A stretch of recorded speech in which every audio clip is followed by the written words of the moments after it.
We may proceed, Chair. We may proceed. Do we have a quorum? It's resumption of business, Chair. Yes. But indeed, we do have a quorum. I see. Does the Chair require me to do a roll call? Yes. Okay.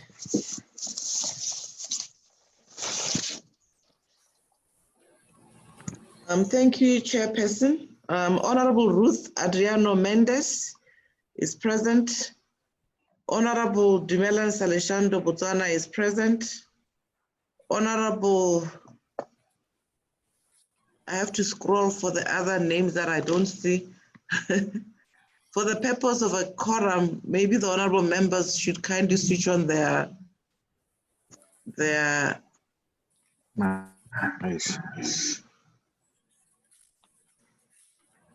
Honorable Donovan Sidon Gertrude Johnny Madagascar is present. Honorable Dennis Namachekecha, I've got it today, present. Honorable Marie Joanne Sabrina To Mauritius is present, actually. Honorable Carlos Moreira Vasco, Mozambique, absent. Honorable Egbert Adlai, present. Honorable Dr. Stumbeko, present, and Honorable Anilen Debele, Chair. We may proceed accordingly, Chair. Also to indicate that— South Africa is present, SG. Oh, sorry. My apologies, my apologies. Honorable Tlengiwe Mkalipi, present from South Africa. Thank you for that correction. Chair, just to indicate that we have at least about 32 participants logged in to this particular session. We have our partners who work with us on this particular issue from various institutional and civil society organizations. We have ARAS on board, we have TRALAC on board, we have SAFES on board. We also have on board Amnesty International, who will be the ones assisting in presenting today's theme for the committee, Chair. We also have the Secretary to the Parliament of South Africa, who is also among us in this call, Chair. Thank you very much. Thank you, Madam SG. I would to thank all members that are present and the office, the rest from the Secretariat OC, and all our partners that are involved directly or indirectly with this committee, to welcome to the second day of the webinar SADC-PF for the TIFI committee. I think by now everyone should have his agenda in hand. We did have a change in today's agenda as per yesterday's request from our meeting, that we have some amendments to make in regards to the presentation of individual countries on the impact of the COVID-19 within their respective country, whereby we would like to have a few minutes of presentation where members will engage and share their concern in regards to the situation, especially the economic one, and also what are their respective parliament doing in regards to support their own government and their own people in regards to the pandemic situation. So, point one will be the presentation by members of parliament. We'll say we will at least give at least not more than 5 minutes per participants, if in agreement, Madam S3, maximum. So the second our second point will be the election of office bearers, which requests were made yesterday for members to at least send their photos and the name and their country, so to facilitate especially the new members, we have to know the existing members, and the existing members also, we have to familiarize them with the new members that have to join the TIFI committees. And then we will conclude our meeting and the closure by the new chairperson, which I think it will be Kurasha's job to make the online handover, or will it be you, Madam SG, that will make the proper formal transition from the outgoing to the incoming member, vice and chair? May I have your guidance on that, Madam? Yeah, the procedural officer will do the elections. The handover, chair, will be managed by yourself until they take over. Then we will offline do the necessary briefing to the new office bearers. Okay. And according to yesterday, are we going to take the 15 minutes break before we go to the election process? Yes, Chair, that would be appropriate. Thank you. Allow members to, to campaign and the nominations to be submitted. Yes, okay. So how will we submit our nomination? Chair, that will be a substantive matter when we go to that agenda item. Okay. We will review all the necessary guidelines when we get to the item on the election. Okay, noted, Madam Chair. Thank you. So, honorable members, we will proceed to our first point on the agenda. That is presentation from members of parliament on the COVID-19 situation within their own respective SADC countries. Apologies, Chair. Yes. It is, now we can be offline on this webinar. The role of parliaments in mitigating the effects of COVID-19 on trade and business environment for the SADC region. Yes. Yes, Madam. Yeah, Madam. Yes. The role of,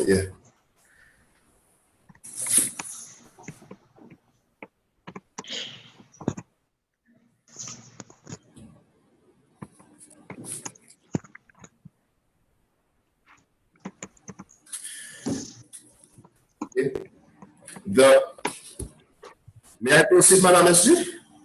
Sure.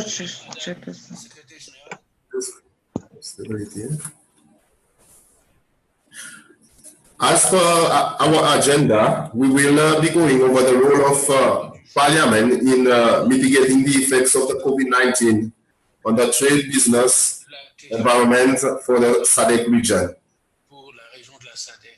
We have the caption in the abstract that has been given to us, and you can go over that as well, and then we will go to the point when set the objectives. The objective and the expected outcome of the TIFI committee for the previous. This will be to an overall assessment of the effect of the COVID-19 on the SADC region and the ways in which it impacts on trade, business, and investment. Objective number 2, consideration of the linkage between public health and investment, finance, trade, and economy at large in the context of the COVID-19 pandemic. Third objective, consideration of the role of Parliament as central agent of change to mitigate and develop resilience against the negative impact of COVID-19.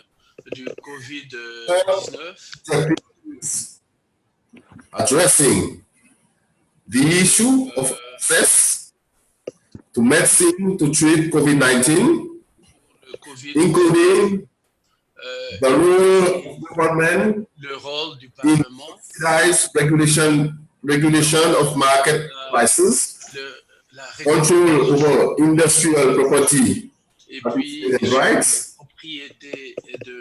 and compulsory licensing of essential drugs. Puis nous allons aussi... Our last point number 5, is making recommendation through a resolution formuler des recommandations dans le biais de résolutions à l'intention de la of the forum for its adoption. 47e assemblée plénière du forum. And facilitator for this session will be Le Mr. présentateur animateur de la session sera Monsieur Mushela, Director of Amnesty International, directeur d'Amnesty International du bureau Office. régional de l'Afrique australe. May I now ask Mr. Mushela. Et après, nous aurons donc M. Muchena. Mr. Mushela, the floor. Nous aurons M. Muchena et vous avez la parole, M. Muchena.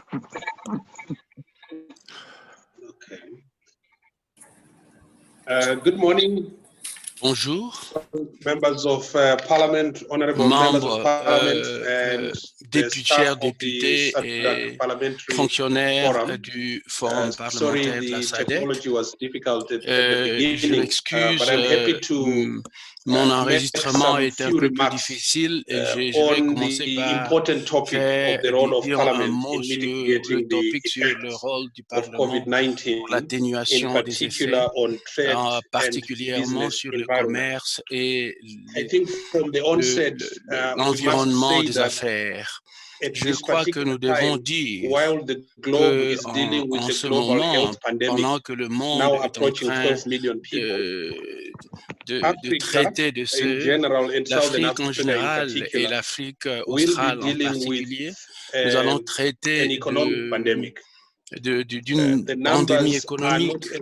Les chiffres ne sont pas aussi... Nous savons que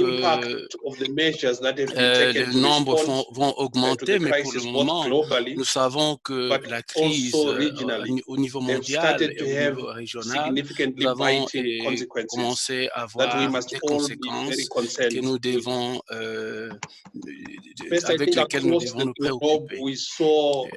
À part le monde, nous avons cette tendance d'essayer de confiner pour essayer d'endiguer la contamination, et puis nous avons vu des mesures qui ont été, disons, déclarées.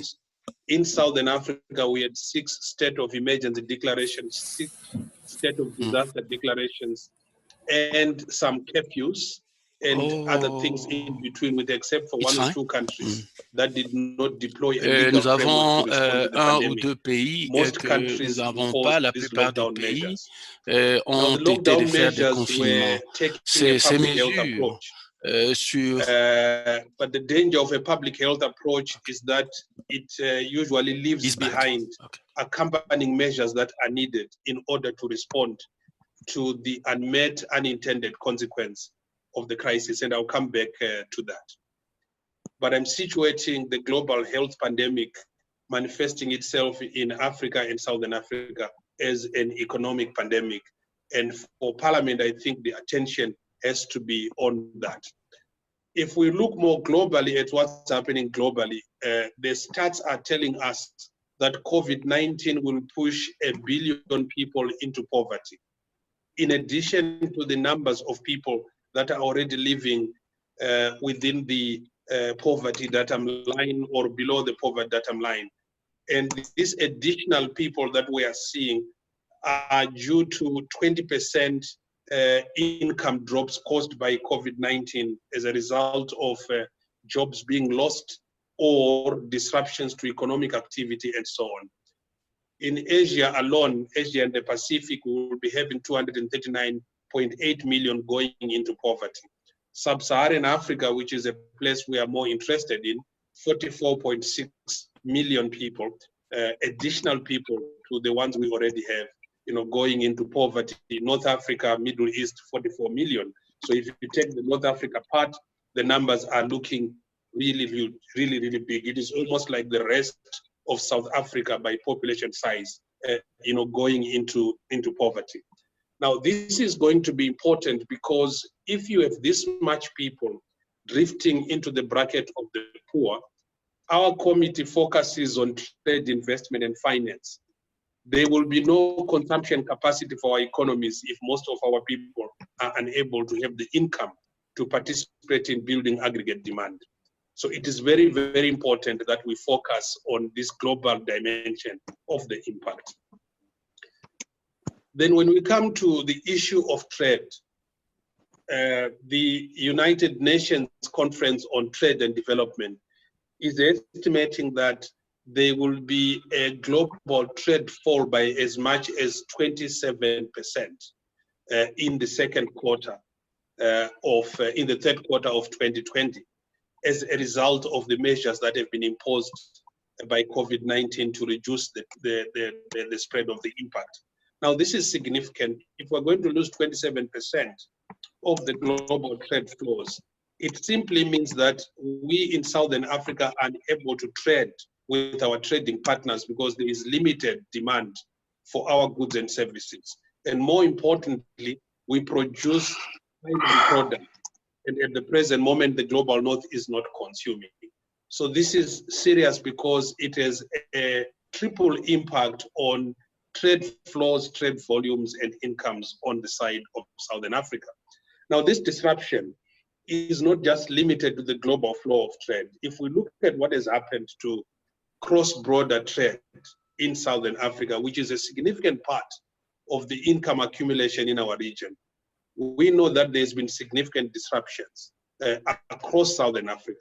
When South Africa closed the 35 of its 53 land borders with regional neighbors to contain the spread in its own country, there were dire consequences immediately.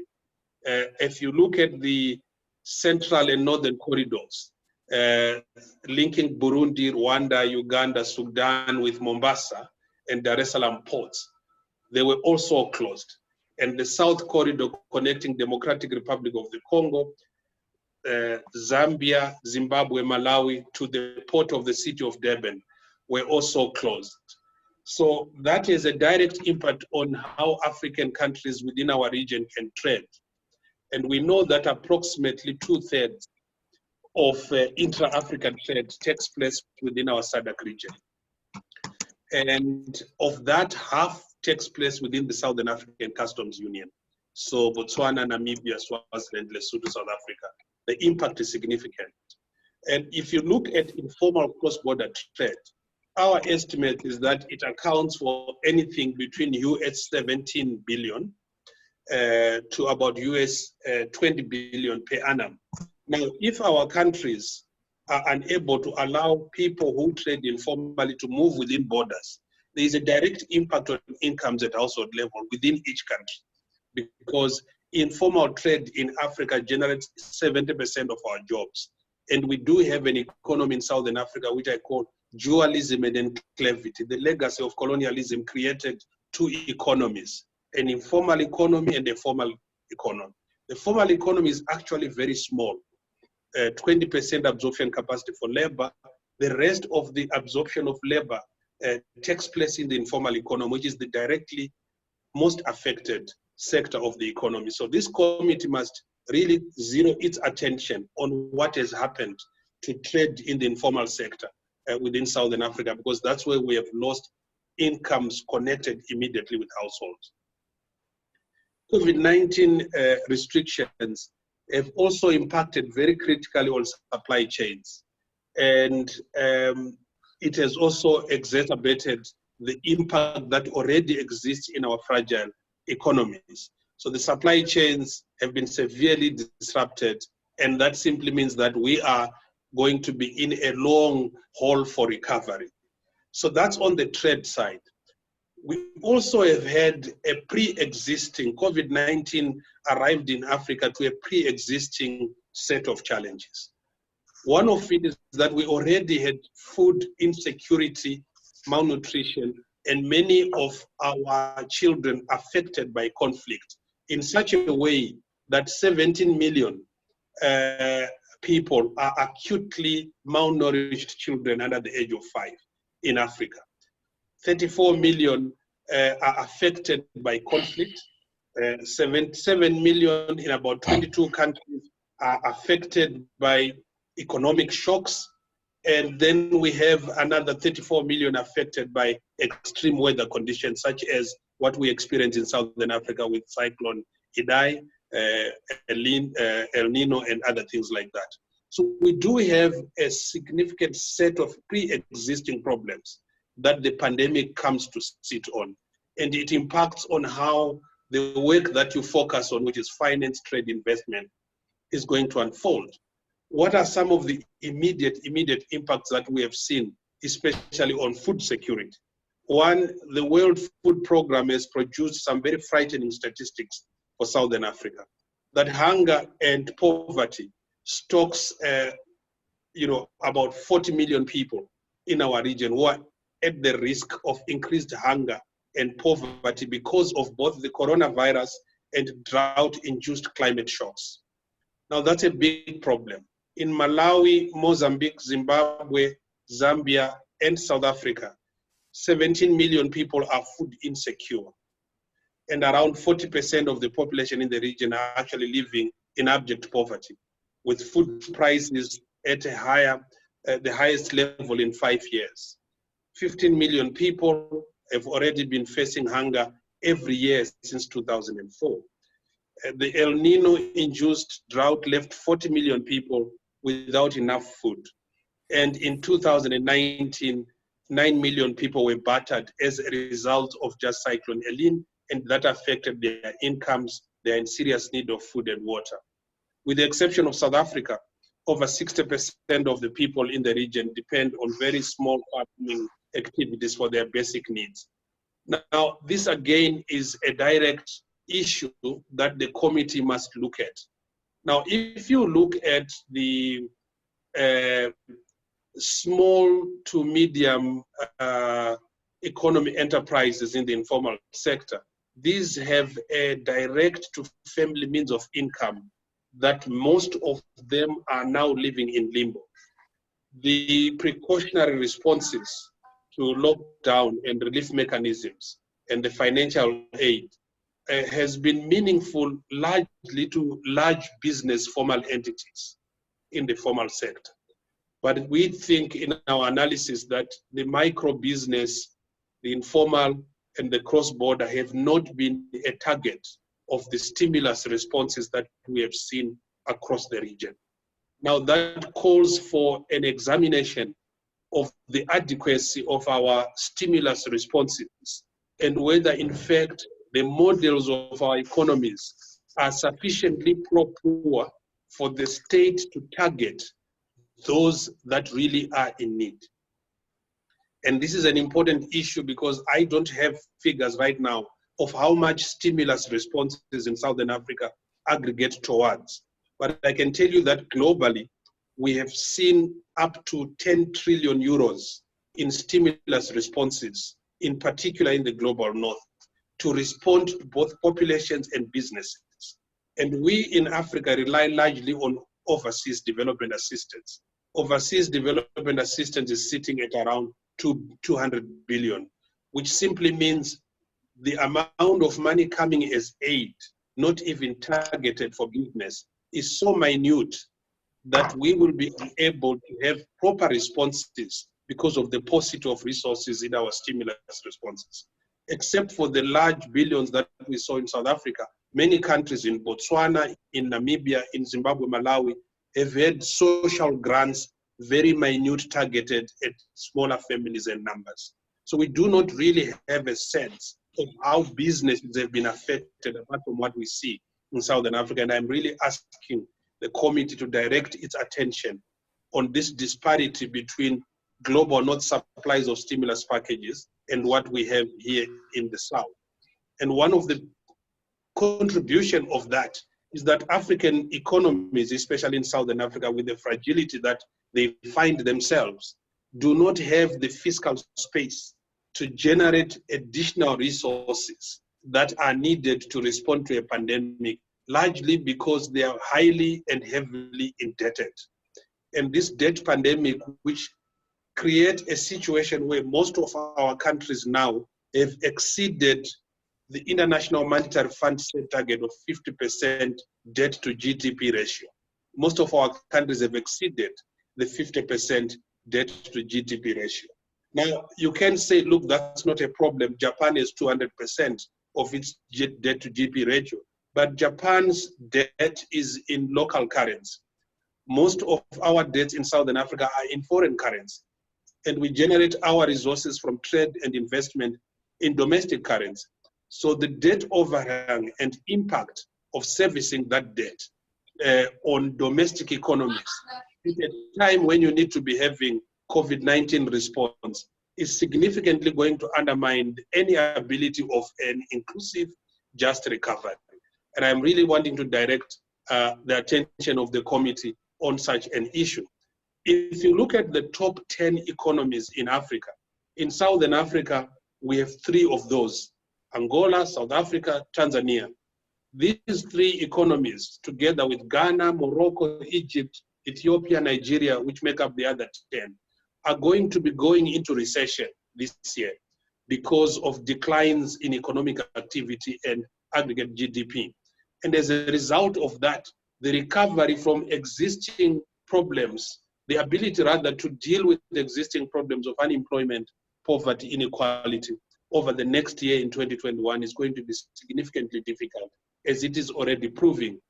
And therefore, in a parliamentary setting, I think there is need to quite really interrogate the nature of our economies, the structure of our economies, and use COVID-19 as a reset button to interrogate everything that we have so far accepted is what we need to be doing. I want to add an existing problem that is going to affect trade and business operating environment. It is the problem of illicit outflows of capital.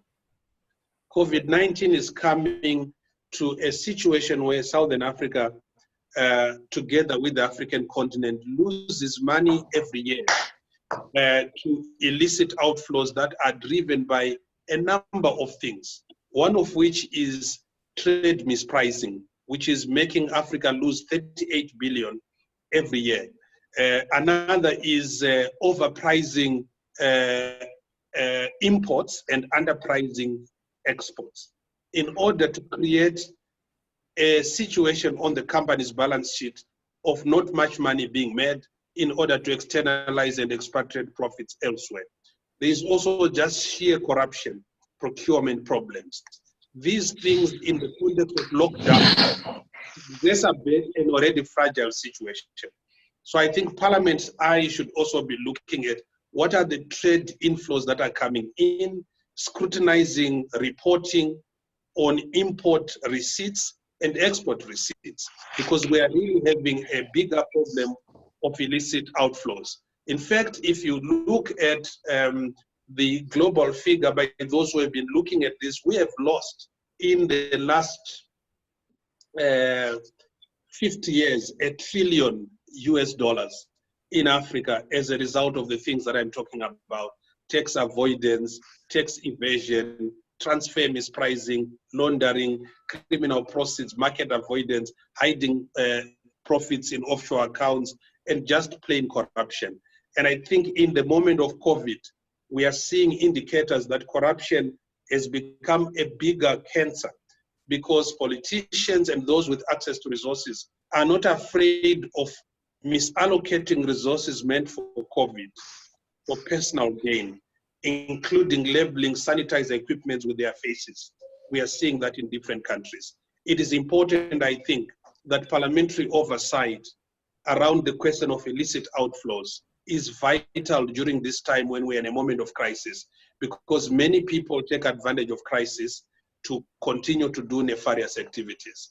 I want to come to probably the one that worries me the most, which is, I mentioned that we have a debt overrun. I'm sure there should be somebody from Zambia. Just notice that Zambia, for example, cabinet has approved to borrow by bond about 8 billion kwacha meant for social protection. Now, if we are borrowing for recurrent expenditure, then it means that we are creating sufficient problems for the economy because we're not borrowing for income, we are borrowing for spending. And so as we respond to COVID-19, the appetite to borrow is becoming huge for many countries, which is why in Southern Africa it is important to join those that are talking about international cooperation and assistance as a way to stimulate response in Africa, by way of looking at whether we cannot call for a debt moratorium for poorly and heavily indebted countries, so that we free the economies to generate fiscal space for resources to be diverted into public health where we need. Because we know that Africa is lagging behind, in Southern Africa, behind in the area of diagnostic markets, in therapeutics and in vaccines. And we do not have even a manufacturing capacity if we were to find a vaccine cure in Southern Africa. I know South Africa is the only country participating in the more than 200 candidate vaccines for COVID-19. But even if it were to be discovered, do we have the manufacturing capacity in South Africa to be able to respond? And I think the debt issue is significantly worrying me, especially because in the last decade, we have accumulated more debt from China than from the Paris Club of Debt of Creditors. And we are unable to determine how much each country has actually accrued from China. We know that it is close to about 24 to 30% of all debt in Africa, probably sitting at 100 billion. I will send a slide based on the presentation I'm making so that you can look at it. And not only is this issue of debt to China worrying me, but there's debt to private creditors who are not participating and playing ball in the manner in which we need to be cancelling the debts. Because if you know, all privately held debt by African countries are governed under two legal regimes, the United Kingdom and New York. And there is a reason why private debt that we contract as countries are held in those two legal jurisdictions, because those are highly litigious. And we shouldn't be allowing our countries to accumulate debt in the name of crisis, when in fact, when the debt is acquired, it actually never goes to address COVID-related impacts. It begins to address other things. So if I'm a Zambian member of parliament, I really want to know whether the 8 billion kwacha approved by cabinet is going to go directly into the COVID-related impacts, including the ones that I have mentioned. Now, I just want to make two more observations, and then I think I can conclude. The first observation is that, look, Southern Africa as the region suffers from the characteristic African underdevelopment legacy.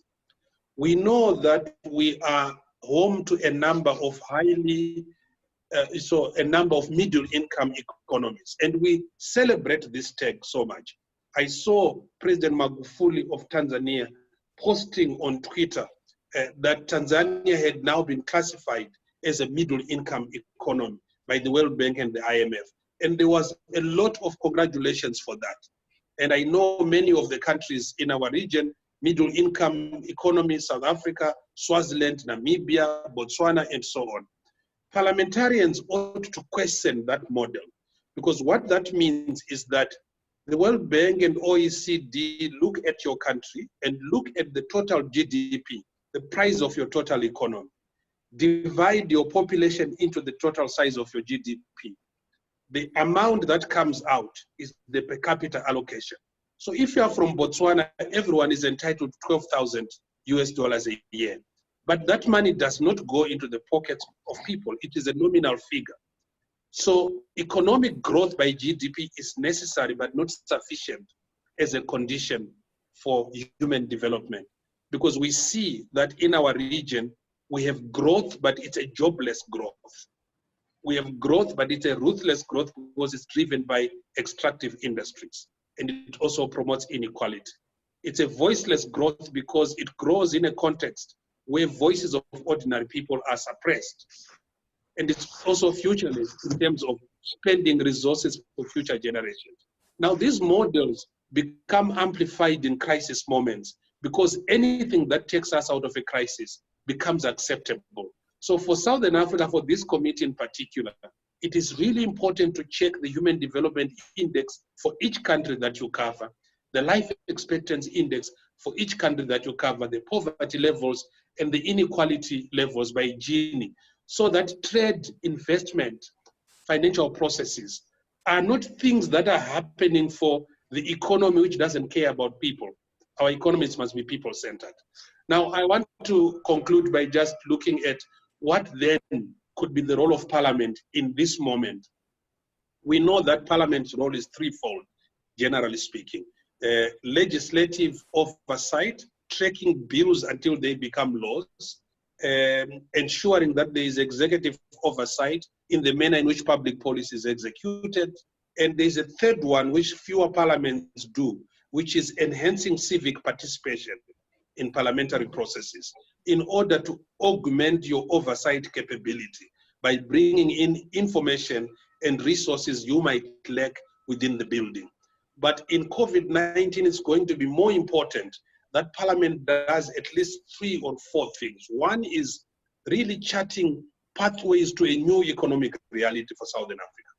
The importance of increasing support to small to medium micro-sized enterprises is important to respond to COVID because of what has happened. The importance of increasing support to informal traders who are key enablers in building inclusive, transformative economies and who promote growth in human development rather than just prioritizing big business. The second is, so far, the response to COVID-19 pandemic has halted or rather stopped the revenue generation capacity of thousands of small to medium enterprises. I think by country, we ought to be talking to our ministries to report to Parliament how these SMEs have been placed in new conditions of poverty, placing a number of people at risk. The supply chain impact, which has been disrupted, is the role of Parliament to examine so that we understand how trade is actually going to be affected by the end of the year. We need to pay greater scrutiny to the region's natural resources so that they are not used to so that they are actually used to support access to social safety and other public goods, because mining has not stopped, extraction has not stopped. We need to challenge the criminalization of poverty in states' response to pandemic, because what we have is a situation where the lockdowns have created state overreach, where the state has deployed use of force by police and other uniformed members of the state to enforce lockdowns. But they've done so brazenly that we have resulted in loss of life in a number of countries as a result of excessive use of force. And it amounts to criminalizing poverty. I think parliamentarians ought to be examining that. The second big issue is effectively scrutinize the nature, the distribution, and the impact of stimulus packages across the community, across gender, across generation. A pro-poor package is what we need in our countries. And pro-poor package means pro-poor package. A number of our countries are not looking primarily at reducing poverty. They are releasing resources into opportunistic groups in our society that have affected many of the distribution. We must strengthen a regional response rather than a country level response. Because you don't trade alone, you don't invest alone. This is no time for exhausted populism and exhausted nationalism, where we look inward into our countries. We need to be looking at issues regionally. How do we have a regionally integrated response? How do we really work the SADC institution in Botswana to dynamize a response beyond documents and papers so that we really have a much more inspirational response in Southern Africa, curbing corruption while promoting transparency and accountability. It is important that parliamentarians in this committee push for laws and initiatives aimed at strengthening open contracting principles, increased transparency of receiving public procurement, as well as public registers on beneficial ownership of what we are saying. The last one is to really maintain a laser-sharp focus on debt, because we will emerge out of this crisis with a debt balloon and will not be able to be forgiven by future generations.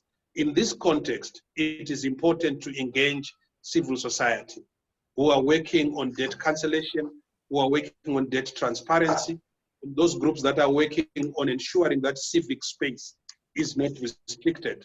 The amount of state overreach in the South in Southern Africa undermine energy to build inclusive, imaginative ways of responding to a COVID-19 agenda. So for your committee chair, I really think that it's time not just to look at the fancy business of trade, finance, and business, but to look at your committee as mainstreaming the issues that they examine across wider swaths of our society in order for Southern Africa to escape this pandemic, whose date of ending we do not know, but whose impact is loud and clear in every household in Southern Africa. Thank you.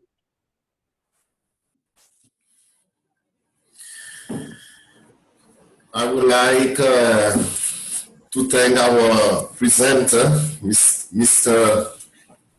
Diprosi Mushena, for this, I think, eloquently presented and very informative with lots of insights.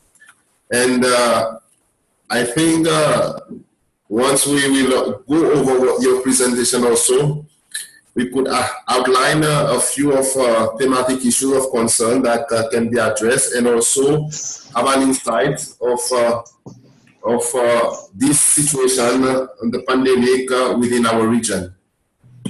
I would like to cross over to Madam SG to read the questions, because we will be taking questions to our presenter, so that Mr. Mushena can also answer our concern and question. Over to you, Madam SG. Thank you, Chairperson. Let me join in congratulating the presenter for such an insightful presentation. You have a few questions here, Mr. Mushena. Some would like to take the floor, but at this point I have the following. There's a question from Honorable Dr. Stumbiko Musokotane from Zambia. His question is that there's talk of some major shift in the global economy post-COVID-19, meaning some of our exports could reduce in their relevance. Should we be worried, and if so, in what ways? We also have a compliment for you. There's indication from members that you are very resourceful, and I've shared that your details with the members of the committee. Another question is from Lesotho. How best can the committee assist in terms of addressing the issue of ensuring that the governments do not misallocate the funds intended to address COVID-19? The third question, what are the global responses package aiming towards Africa, especially effects on our GDP? In regards to food security, what is the way forward? Are experts working on ensuring that the SADC region is food secure? Are we expecting a deterioration with regards to peace and security if we are to face scarcity of resources under the COVID-19 pandemic? The other question, I don't know whether I should stop. There are only two left. Maybe they're linked. This other one is coming from civil society, from the AIDS Rights Alliance of Southern Africa. They would like to add, in general, the role of parliaments in monitoring the implementation of TRIPS flexibilities. It's important now more than ever even in the context where manufacturing capacity in Africa remains questionable.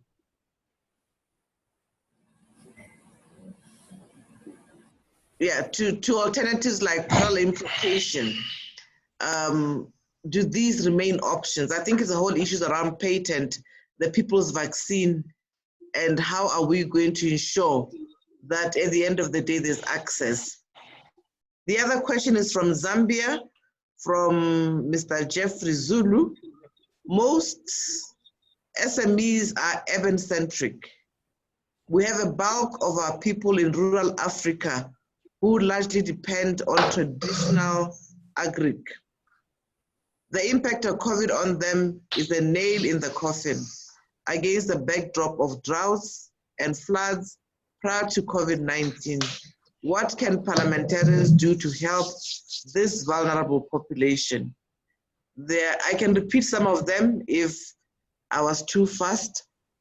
These are the only questions that I have on the chat group. And if there are any further questions, I will so indicate, or if members wish to take the floor directly, kindly raise your hand and we'll allow that. Thank you. All right.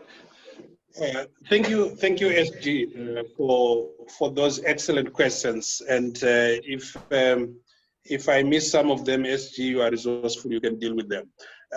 Let's start with the Honorable Stumbeko Msogotwane, whom I admire a lot. I agree with you that there will be a major global shift in the economy. There are four broad ways of looking at COVID-19 and how it has affected the globe. One is a direct attack on socio-economic rights. Livelihoods have been attacked, housing, health, and the whole incomes side of the equation. They've been severely attacked because of the disruption in global supply chains, employment patterns, company closures, and so on. But it has been significant in the fact that in Africa, when it arrived, COVID-19 found us unprepared in terms of investing into our health economies. We know that we have a lot of declarations to put 15% of our budget into the health sector, but we don't do that in Africa. At the time of COVID-19 unleashing in South Sudan, the country had 5 vice presidents. They still have 5 vice presidents, but they had 4 ventilators.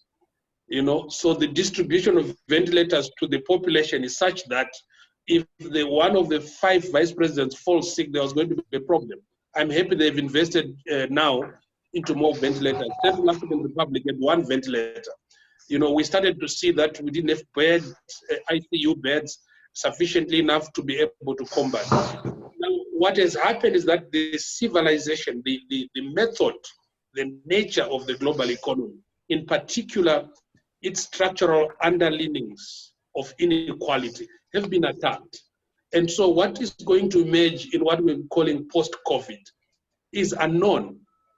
We don't know the economy that is going to emerge in post-COVID, but nothing will be the same again. We also don't know whether the recovery from COVID will be sufficiently inclusive to ensure that those of us in the global south can share in the proceeds of the new economy. Countries have tested shutting of borders. Are they going to open up borders? We know, for example, the outcry in countries like Austria, with very few people that will have come into the country, and the noise around invasion that gets made. I think the opportunity to close society has emerged. So we are going to be looking at a much more challenging moment for the global economy operating as an open economy. And I think that definitely is going to have a huge ripple effect on GDPs globally. The US economy is going to decline, the UK economy is going to decline, and as big economies decline in their performance and output, so too will be resources that are deployed into the international human rights protection system, the international humanitarian protection system, such as World Food Programme, the United Nations Development Programme, and others. And I think globally, we ought to be very concerned about the fragility of our economies and how they can adapt to a fairly renewed, restructured, and completely different global economy after COVID. That's why the Parliamentary Forum must work with other regional parliamentary bodies in Africa to really take control of the future economic debate of the continent. Members of IGAD, when they met in March, decided to put together a series of proposals in the area of international cooperation,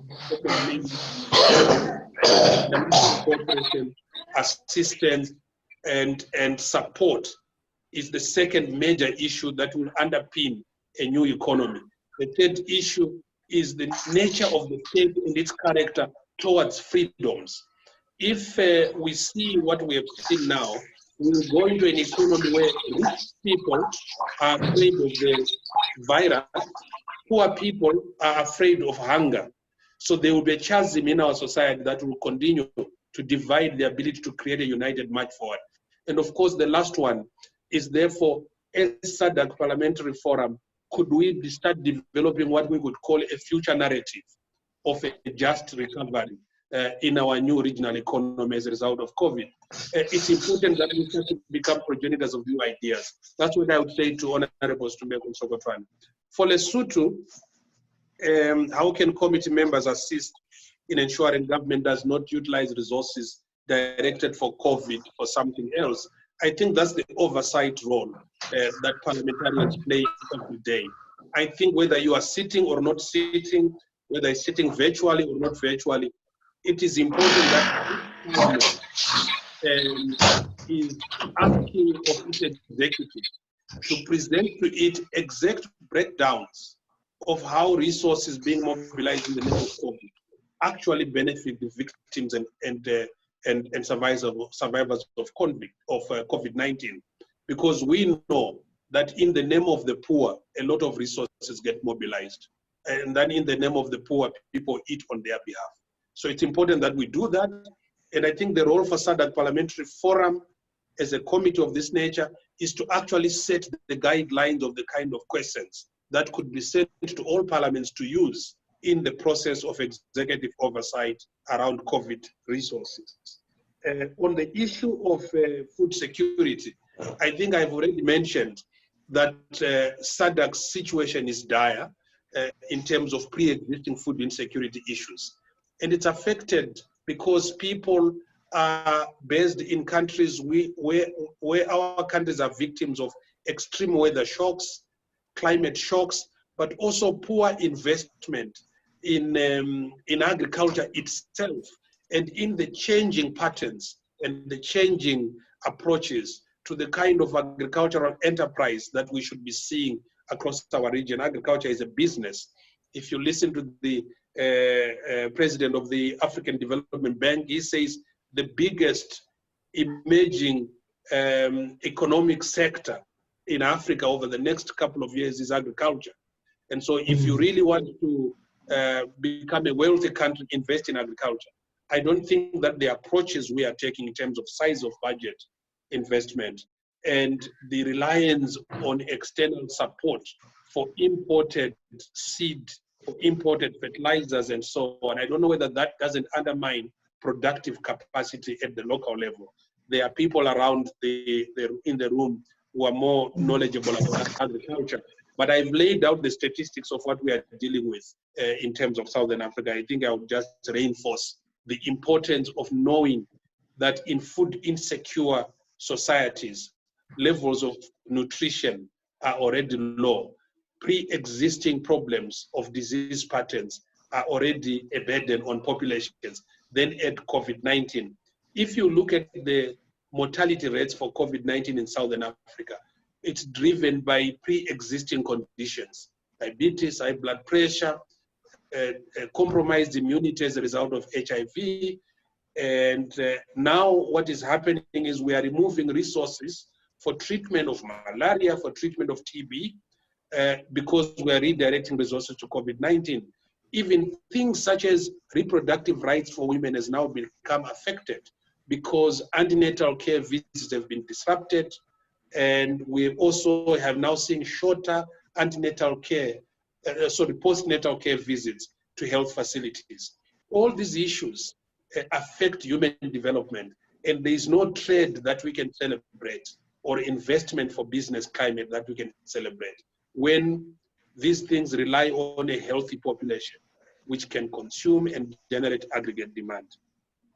People's vaccine. I think it's important that we support many groups, including Oxfam, Amnesty International. President Ramaphosa has spoken in that famous letter about the people's vaccine. And the people's vaccine will be achieved if we already put demands to decommodify the vaccine when it is discovered, when the cure is discovered. So we must take an active interest into the more than 200 candidate vaccines that are under trial at the moment, including in South Africa, to ensure that if the public is supporting research and development of vaccines, then why commodify that vaccine when it is a vaccine that is needed for everybody? A country like Costa Rica has suggested to the World Health Assembly that we must create a pool of COVID-related technologies that can reduce the cost of access to health drugs and vaccines that we need in Africa, in third world countries for treatment. So I think the people's vaccine is just one part of the intervention. What we also need is to tackle trade barriers, intellectual property rights, and make sure that there is no conversation at World Trade Organization that is going to undermine easier access for poor countries. And I'm very happy that South Africa 3 weeks ago took a very decisive leadership position around the question of IP and the WTO discussion. We need to be looking at that in this committee. What are we signing up to? Can we be educated? I think with that, I've answered every question, SG.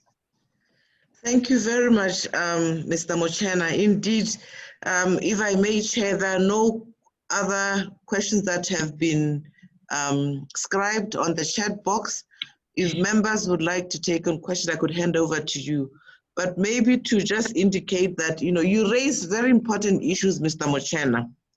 And one cannot help but look at, the democratic index that was just released recently, where only 2 countries are above the 7.5 on the democratic index, being Mauritius and Botswana. The rest are termed as flawed democracies or hybrid regimes and or authoritarian regimes, mostly in our region. And I believe that as members of parliament for this committee, one member asked about the issue of peace and security. I believe that this will be very, very important for this committee and committees of the forum to leverage an oversight to keep our democracy functioning in all its facets, especially based on the issues that you've been raising around corruption, around the need to ensure that democratic spaces are not actually closed. So the consistent oversight role of Parliament should be defended. And at all times, the rule of law and peace building should inform part of the processes that we look at. And this is part of what this presentation of COVID-19 then begins to help us look at innovative angles of how we can promote trade and investment in the SADC region. How do we ensure that we can send across COVID-free cargo with minimum human intervention? How do we as countries engage in custom checks with minimum human intervention, which is yet effective? We are at a time of innovation and we are pushed by COVID-19 to achieve more use of technology. And this is something that we also need to look at to get out of economic recession and innovate in a manner that we can drive the region's trade and investment going further. With this, Chair, allow me to hand over to you. I don't see any hands coming from the floor. And, oh, there's a hand from Honorable Dumelan Salishando from Botswana. Apologies, Chair. My hand is also up, Chairperson. Oh, yeah, Honorable Tlengiwe. Thank you, honorable members, for assisting me. May I kindly just note the number of hands that are up? Botswana, South Africa. Any other to add to the list? Thank you, Chair. I hand over to you to allow Honorable Dumela Salishando in South Africa to take the floor. Thank you, Madam SG. From Botswana, you may ask your question to our presenter, Dr. Mushena. Thank you. Thank you, Chair. Just one question. I hope I'm clear. Yes, you may proceed. Yes, just one question on the issue of illicit outflows. For the presenter to share how Parliament plays an effective oversight, because it's quite a complex issue.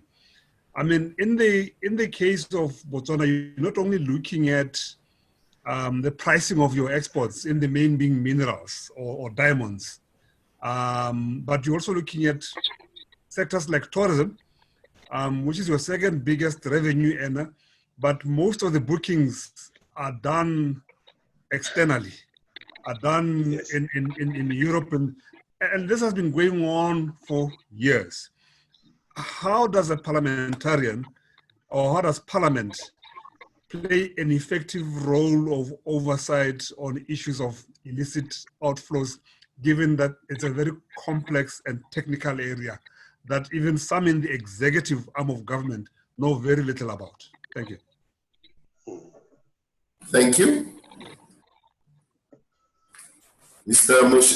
Mushena, you may have the floor. Yeah. Okay,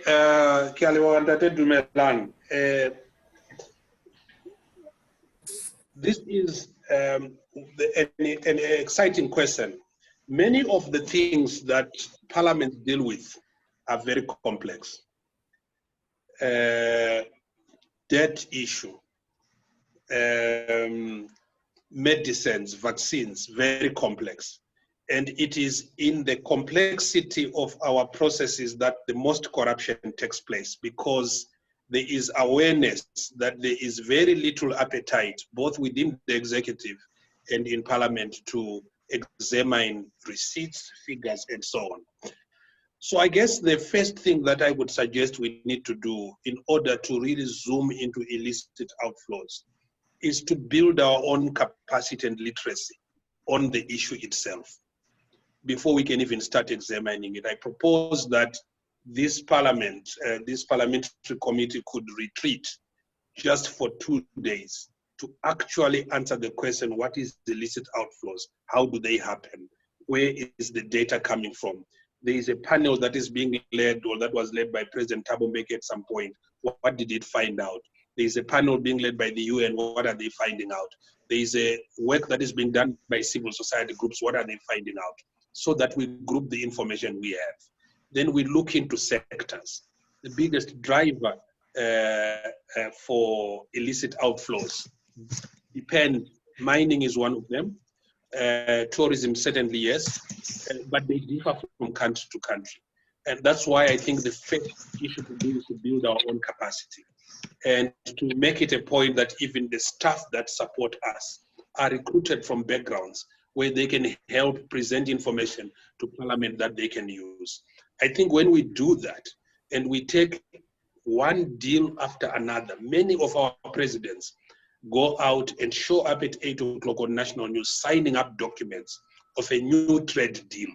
I think Parliament should call to Parliament the ministry responsible to present the entire detail of the trade deal or the investment deal and begin to appreciate within it, how is the profit arrangement? What is the procurement level? So that we can detect transfer mispricing, we can detect illicit under declaration of export earnings and overpricing of import earnings. We can determine where the money is going. Is it going to Mauritius or to other islands where people tend to take their monies to?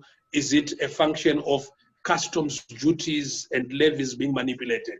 This is serious work, I agree with you. But unless we really sink our teeth into it, we will not be helping our people. that elected us to oversee the manner in which resources are being used. We're happy to suggest some way of working together with you at SADC PF to get this done.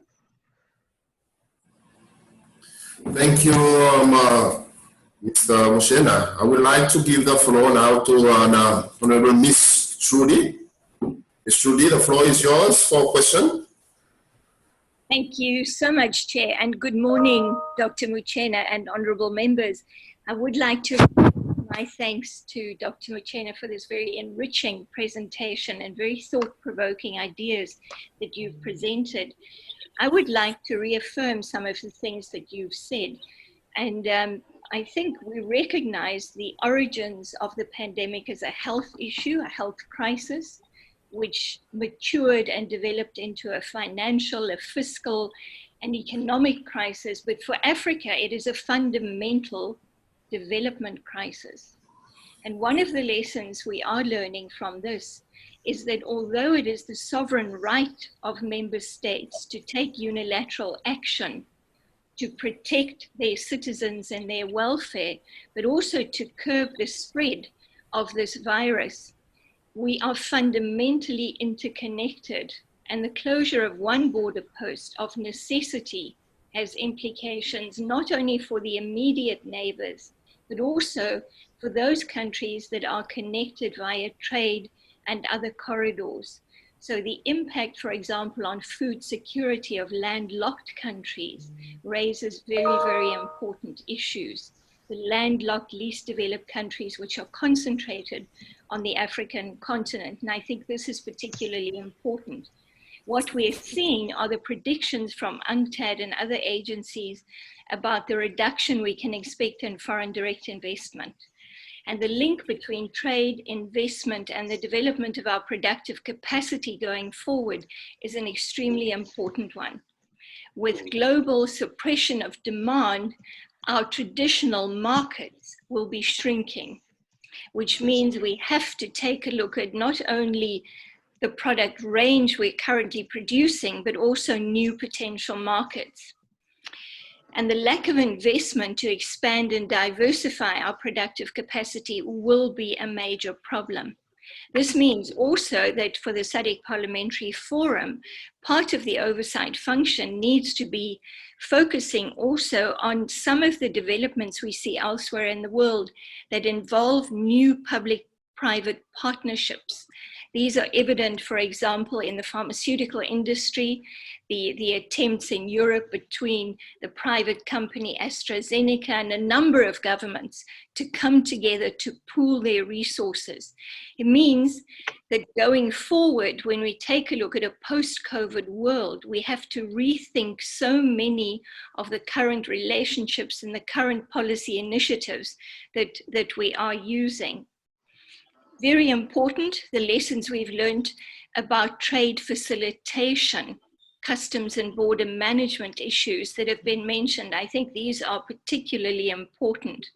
Very important also to think in terms of the non-tariff barriers and how, in fact, government agencies are managing, for example, permit applications for the trade in essential goods, which for some countries have literally meant shortages of essential goods like protective personal equipment or even food products.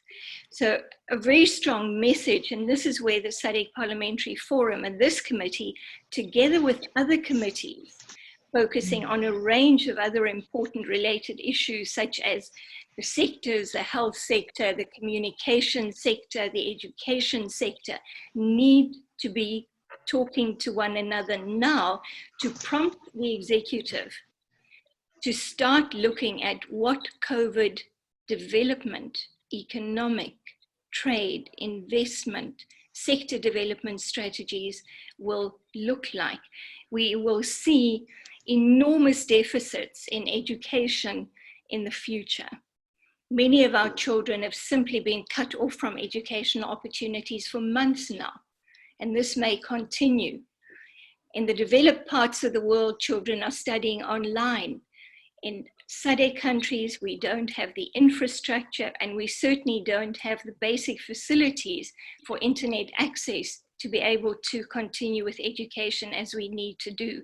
This means that focusing on the services sectors of our economies, transport, communication, healthcare, education, have to enjoy priority, and they must also feature very prominently in our trade policy agenda going forward. Some countries at this stage still do not have trade in services strategies. I think it's an occasion now for the Parliamentary Forum and for this committee to be prompting our executive to take action to develop a comprehensive strategy for our reconstruction and development, expanding out and developing our productive capacity, taking a look at new and important trade relationships also on the rest of the African continent under the African Continental Free Trade Area. So the strategic importance of the Parliamentary Forum now is as never before. This is a unique situation, but there are also lessons for us going forward, because this will not be the last pandemic or crisis. There will be more. And how do we prepare from a policy perspective, from a governance and an oversight perspective, to deal and be prepared for, which we were not this time? How are we going to be prepared for future crises and pandemics? Thank you. Thank you, Ms. Shuri. We will like to Mr. Muchena to, if you have any query regards to her question. Over to you. Chair, apologies. We had an intervention request from South Africa, yes, and there's a question from Lesotho, if I may. Okay. Honorable Tlengiwe Mkhaliphi, and I have a question on the screen from Honorable Tapamase. Okay. We will therefore take the three questions from the three members. Over to you, Madam Eshi, for the Mr. Honorable Musina question. I think she's not feeling well. You may intervene in her place. Thank you. Okay. I'll read it after Honorable Tlengiwe, Chair. Okay. Yeah, thank you very much. South Africa, Thank you very much, Chairperson. Thank you very much, SG. I thought you forgot about me, Chairperson. But I'm covered. I'm a little bit covered with my colleagues, both on the chat as well as those who have spoke here. Thanks very much for the clear presentation. I'm the one that says that let us have your contact, because we want to engage more with you in terms of what you have presented to us.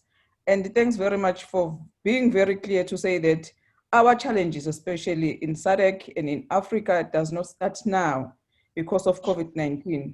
COVID-19 have found us with these challenges that you just mentioned. Amongst them is tax avoidance, tax evasion, etc. But the most of the main thing that is our enemy is corruption. And you made mention of debt moratorium. I just want to get it from you.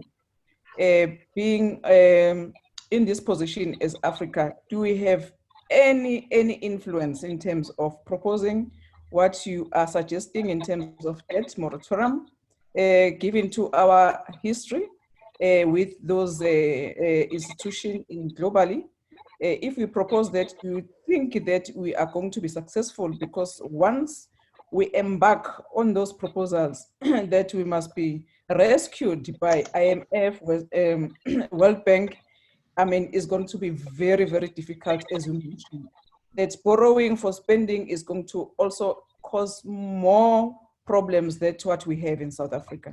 The second point is the issue of corruption. I thought that you are aware very much that in Africa, as you mentioned quite correctly, to say that there are politicians who are taking advantage of this situation of COVID-19. And we are going to experience that going forward. So the issue of corruption, not even in Africa alone, but the issue of corruption is also a challenge. So we have the institutions like South African Police Service and NPA, but we don't see any politician go to jail because of corruption. What do you suggest that we must do? I know it's not a suggestion that must come from you alone, but it must be also coming from us as members. who are participating on behalf of our parliament here, but we really need to get another voice on these challenges. The third one, Chairperson, is the issue of the guidelines that you are also proposing here, to say that maybe as this committee, we must also establish guidelines so you can go back to our parliament with those guidelines.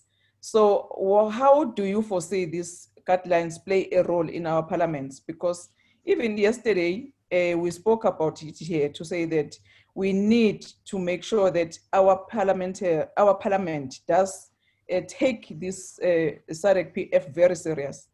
The fourth one, which is the last one, Chairperson, is the issue of the vaccine, and is one of our challenges. I would like to hear your perspective or your view, because when COVID-19 started, do you remember there was an issue from Madagascar when they were saying that they are coming with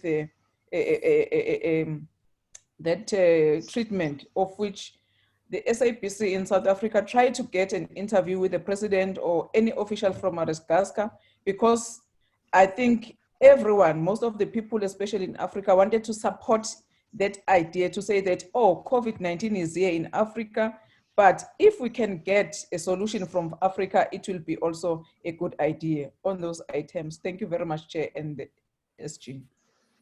Thank you very much, Chair. Oh, sorry.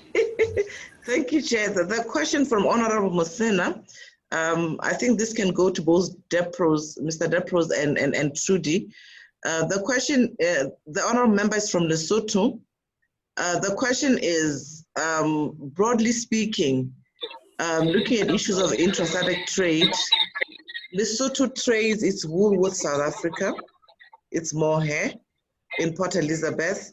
When talking about exports, do we consider South Africa as Lesotho's wool and mohair an export country, or the eventual destination post-auction? That is a question. We also have another question that has been indicated from Mr. Enes Moloi from the Botswana Guardian newspaper. He would like to ask a question.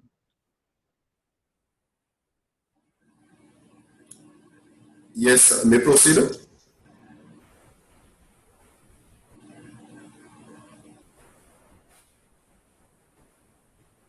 Okay, maybe he can take those two questions, sir, and then maybe he's getting ready to ask the questions or he's typing them. Kindly Yes. proceed. So can I come in? Yes, floor over to you, Mr. Mushena. Okay. Thank you, Chair. Thank you, SG. I think I think it was Trudy. I think those largely are comments I associate with. I think she was on point. Truth Heisenberg was completely on point in terms of the various issues that she raised: product range, development of private-public partnerships, non-tariff barriers. I think that was a whole set of issues that the committee can look at as a series of proposals to engage with during this time. I just want to underscore the point that at this present moment, the temptation for an inward-looking response to the issues we face regionally is very high, because everybody is looking at the sovereign territory. But look, this virus originated in Wuhan, a city in China of around 10 million people, with an average GDP per capita of 16,000, so very wealthy, living on the basis of exotic tastes for all kinds of foods. And thanks to international jet setters, the virus is right here on the continent.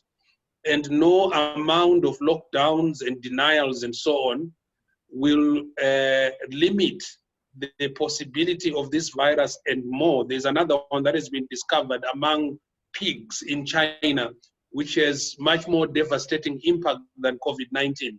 And the question is, if that begins to go into humans, what happens? So I want to underscore the importance of a regional response, that SADC really needs to provide a regional, imaginative, inspirational response. That this is I think, why we need a complete transformation of the SADC Parliamentary Forum into a SADC Parliament, so that it then becomes that place of the people's governance in the region, where things such as model policies are engineered and discussed. Things such as model laws are also considered. So it's very, very important that people start to think less as Botswana or Zimbabweans or Mozambicans, because the nature of things is such that our small SADC-based economy, which is dominated by one country, South Africa, if any part of the world that we are connected to sneezes, we cough this side. So it's important that we think in economies of scale. So I underscore that point. Honorable Tlengiwe, you raised a very difficult question of corruption. But I know the work you are doing in South Africa with other parliamentarians. I think more of that is very, very important. We must strengthen the capacity to understand how corruption takes place in the private sector and in the public sector. I think Honorable Dumelang raised the question of illicit outflows. Corruption is a cousin of illicit outflows.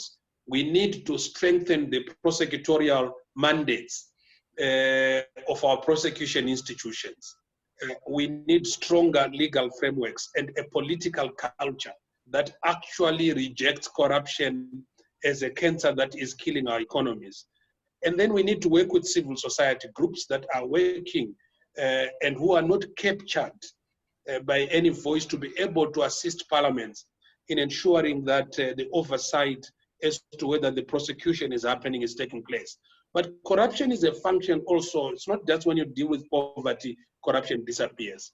But it's also a function of the abnormal conditions our people find themselves in. In countries of the region, to get a birth certificate, which is a public good, entitled to you by the Constitution, somehow is now commodified, that people are remaining with nothing. To get a hospital bed in some countries, you might need to pay a bribe.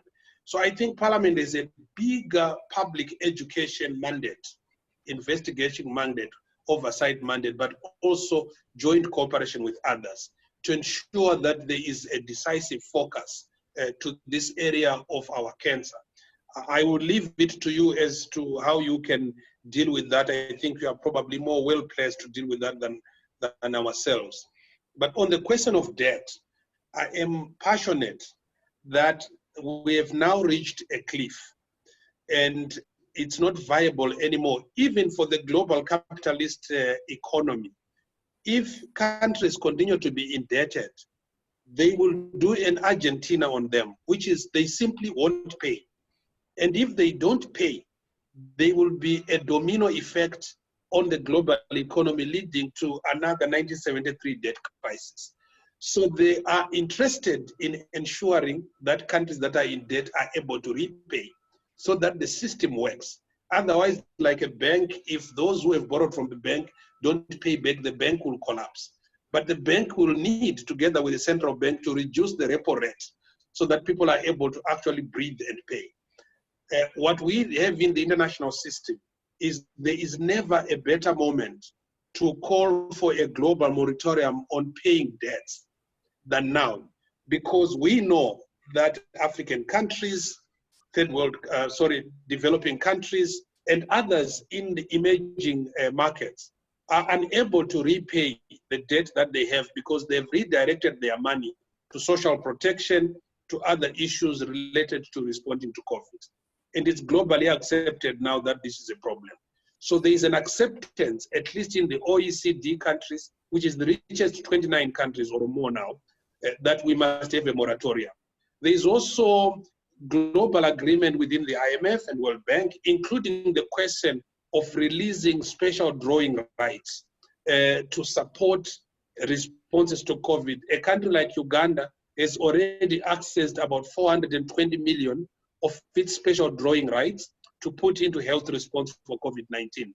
So there's political momentum which we must capitalize on. On the 20th of July, the G20 finance ministers will be meeting. I will be making a presentation at that meeting together with others from global international groups that are calling for richer countries to cancel debts. Because when we have moratorium, it means for 24 months, nobody pays and we breathe. After 24 months, we go towards cancellation. There is both a moral and legal precedence for cancelling most of our debts. Most of our debts were acquired in what I call odious circumstances. Most of our debts are from way back. There are, of course, mischievous debts that our governments are accruing every day. But we do have a proportion of the debts on whose interest we continue to pay from way back as a result of the economic system. I think the momentum that this issue must be resolved is there. So parliaments could join this by doing debt audits in their own countries so that we know what portion of debt is foreign and unpayable, because moratorium will be on foreign debt, not on domestic consumption. That is why I'm worried about the 8 billion kwacha in Zambia. That will not be having a moratorium on, because that's we are unless if it is a bond taken from an external market. But I've already said that private creditors are opposed to cancellation, which means we must have these debates in Parliament. The next 10 motions from our parliamentary members who are here should be about whether our countries are joining in campaigning for debt cancellation. And this is why also the question of model laws that you have done as a forum become very important. What sort of legislative framework can inform a moratorium? What sort of legislative framework can inform cancellation? And what sort of legislative framework can we develop in Southern Africa to participate together with others so that we can achieve this? The last one is on the vaccines. You see, the issue of the vaccines is that the search for a candidate vaccine is on. There are more than 200 out there. The Bill Gates Foundation, government, the US, the US have already, forordered from 2 candidate vaccine companies drugs so that they are sold only in the US. The question is, when these vaccines are available, can you see the Kingdom of Lesotho having the capability to purchase the vaccines for the benefit of Basotho? Can you see Mozambique being able to do that? The answer obviously is we are going to struggle unless there is another new fund like the Public Health Fund for AIDS and TB, which will enable countries to buy. We are not going to be able to do that. That is why African countries led by their parliaments should be talking about ensuring that the vaccine is a people's vaccine, that there is no cost to it. At the minimum, the cost that should be it is very minimum to allow for production, but governments must come and put subsidies, beginning with the global community of nations, the WHO, UN, and so on, so that people's lives that are threatened globally are saved by ensuring that the vaccine is decommodified. That's why the concept of a people's vaccine should be supported. It is not a vaccine to be located in sovereign territories. It's global. That's why Costa Rica's proposition to the World Health Assembly last month create a pool of COVID-related technologies on research and development to make sure that the vaccines is publicly available should be supported. That's why South Africa's position on limiting the deployment of restrictive trade barriers and intellectual property rights should be supported, because once we do that, then we are securing access to the treatment that we need. Our constitutions, after all, in the Bill of Rights talk about right to health. They cannot be right to health if the vaccine that engineers that health is unavailable for our people. On Madagascar, I don't think I have much to say, but I can only say this. Madagascar, the island, the 5th largest island in the world, is endowed with indigenous plant species. In fact, 90% of the world's indigenous plant species are found in Madagascar. So this is why the land deals in that country that you see involving big states like China, like South Korea, go on, because in most of these countries with aging population, medicinal plants for treatment of cancer is found mostly in the Malagasy forests. So there is a lot of richness of indigenous plant species for treatment of all kinds of ailments on that island. What needs to happen is African countries must invest in their own research and development. The Malagasy government should invest in laboratory work about what they have discovered, so that they test it, so that they discover whether in fact it has curative possibility. And the declaration of cure is necessary but not sufficient. So I don't want to make a comment on the actual state of the president's declaration, but I think there is more momentum for African countries to draw from indigenous plant systems that we have, indigenous knowledge, and research them, go in the lab, and also, participate in the search for a cure, and not just looking at ourselves as victims of things that are coming from outside. I think that's what I would say. I would rather leave the rest of it. The Lesotho question, I didn't quite understand it. I mean, yes, if you export wool to South Africa is an export market for Lesotho, and it's also covered under the SACU trade agreement. So you probably export without many of the barriers that people who might want to export from Cameroon will face in South Africa. So more of that. Thank you. Thank you, Mr. Muchena. I would like, it seems we have one more question from Kurasha. Is it from Kurasha? Yes, sir. Do we have more intervention from members? Yes, please. May I interject, Chair? Yes, sir. Kurasha. Afterwards, thank you. Okay. You may proceed, Vice, for your supplementary. Oh, okay. Thank you, Chair.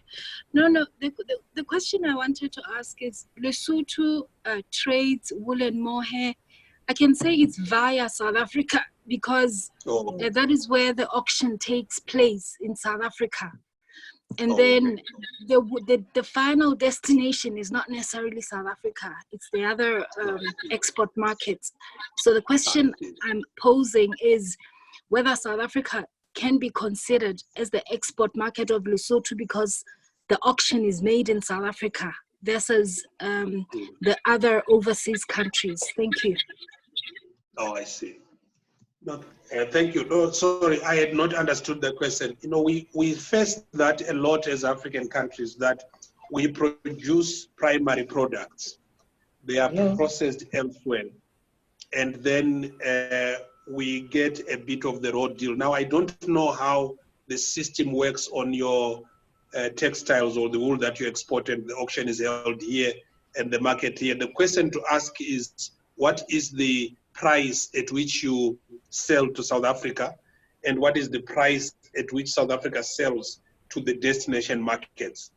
And the difference could be what the loss to Lesotho would be. And then the question is, what is stopping Lesotho from selling directly to the international market? I don't know. So it's a difficult question for me, but I just want to leave it there and think about it, and then probably come back to you, Ms. Sepang, when I have a response. Maybe Trudy would like to make an intervention here. Thank you very much, Chair and SG and Dr. Muchena for that. What happens in Lesotho is quite interesting as far as the wool and mohair is concerned. Lesotho is the world-class producer in particular of mohair. And there have been various regulations, agricultural marketing regulations, that govern how these agricultural products are marketed. And in early this year, the Agricultural Marketing Council related to mohair and wool was amended so that producers of wool and mohair could send their products to what is recognized as the international auction, which is in Port Elizabeth in South Africa, to sell their products to international buyers. Previously, there had been a regulation, I think from 2018, where they were required to sell locally to a local woolen mohair agent, so to speak. So as from this year, trade via the auction is permissible again. The important point is that South Africa is not the final destination. So the international buyers are buying on the auction.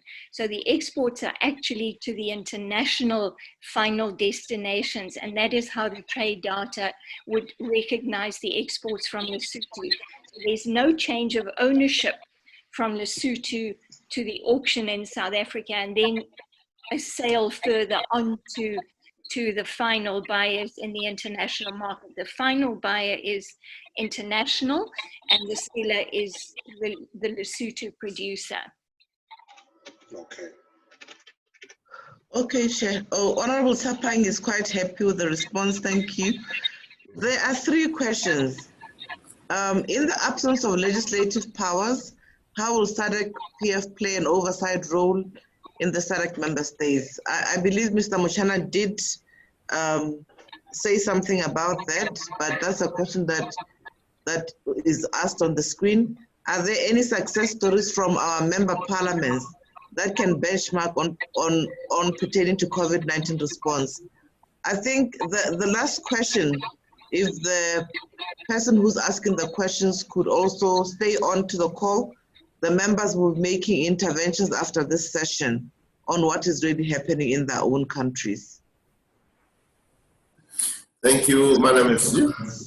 And just to add on, I wanted to ask Mr. Mochena if also he can comment on the impact of unemployment due to the high level of redundancies that are being taking place due to the lack of services and a reduction in the business communities.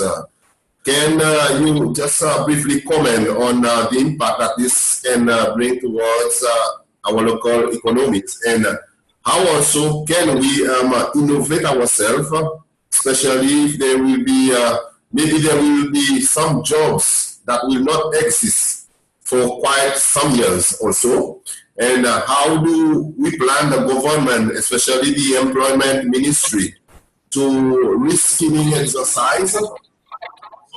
And given that there are also some concern in regards to the education, especially the universities that has been remained closed due to lockdown, how does the effects of education and also the studies in regards to reskilling or getting your degree will impact on the future job market? Thank you. Okay. No, thank you very much, Chair. Those are very difficult realities that our region now faces, and I don't think that there is an easy answer to the issues you have raised, Chair. The reality is that we are going to have a job bloodbath in Southern Africa because the formal businesses and companies that exist in our countries in the various sectors of the economy have all been affected. And many of the businesses, especially the small to medium scale enterprises, rely on income to income on a daily basis for their long-term survival, such that a week of not trading essentially means you should close down. And that's why many groups that were supposed to be reopening are not opening as a result of having fell so far behind that they can't recover. And the injection of capital coming from the states and other private sector institutions is not just big enough to meet them where they are. So we really have all the food supply chains, the restaurants, the retail sector, gone. And they can only recover if they were part of a parent group that is able to resuscitate them.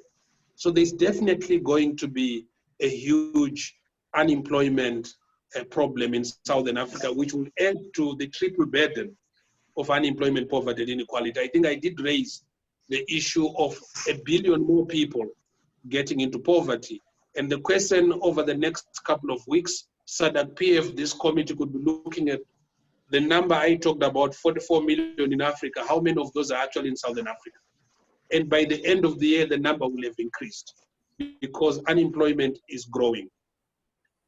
There is also the related problem of exhausting the cushion of unemployment benefit insurance systems or social protection systems, because we are now having to recall pensions in some countries to bring them forward to deal with the here and now, so that we just don't think about going to heaven happy, but that we actually are happier on earth. And there is a bigger problem now of the capacity of the social protection system in Southern Africa to deal with new volumes of people who have been thrown onto the poverty bracket. And if you add the question of jobs that you are mentioning and education, is that the lockdowns have exposed a huge gap in those who have and those who do not have, because online learning and use of technology is available to a minority of our population. So the kids from communities that have resources are the ones that have continued to learn. Many of our kids have not continued to learn. Now governments have a huge problem. How do you set examinations? How do you actually go forward? COVID-19 have attacked the soft underbelly of the Southern African problem, which is gross, acute, unacceptable levels of inequality. And education system in Southern Africa, again, suffers from this bigger legacy problem. It is supply-driven and not demand-driven. It supplies more into the labor market of what the labor market can absorb, because there is a mismatch between industry and education. And this problem will be accentuated and exacerbated by COVID-19.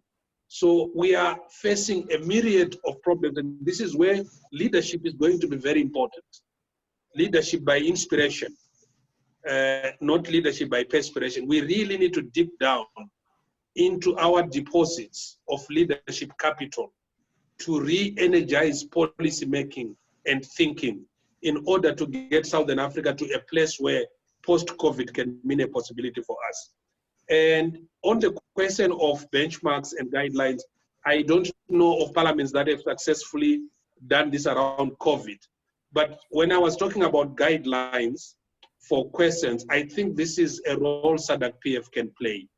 SADC-PF can develop public hearing guidelines for all parliaments in terms of how we can commission hearings on COVID-19 around themes that we think are important to inquire into. SADC-PF can develop model questions that each of the parliamentarians on the call can develop with their own committees in their own parliaments, so that they dig deep into the kinds of issues that surface solutions for our countries.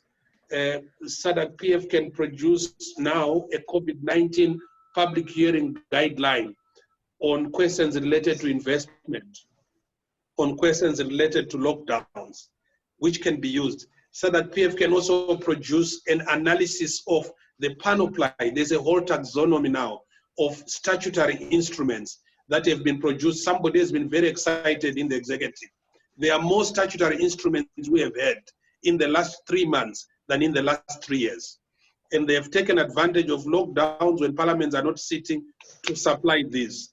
How are we dealing with these? How are we ensuring that they are constitutional? How are we ensuring that there is competence to deal with statutory instruments that tend to be dealing with the minute issues, but have larger impact? So when I say guidelines, I really think that these things, not one parliament can think about it, but the forum is the best place for things like that. Thank you. Thank you, Mr. Muchena. Madam SG, please indicate, do we have more questions? We have no questions, Chair. Let me see, there's a, oh my. Michelle, kindly help translate. There's a question from Honorable Jimmy Donovan from Madagascar.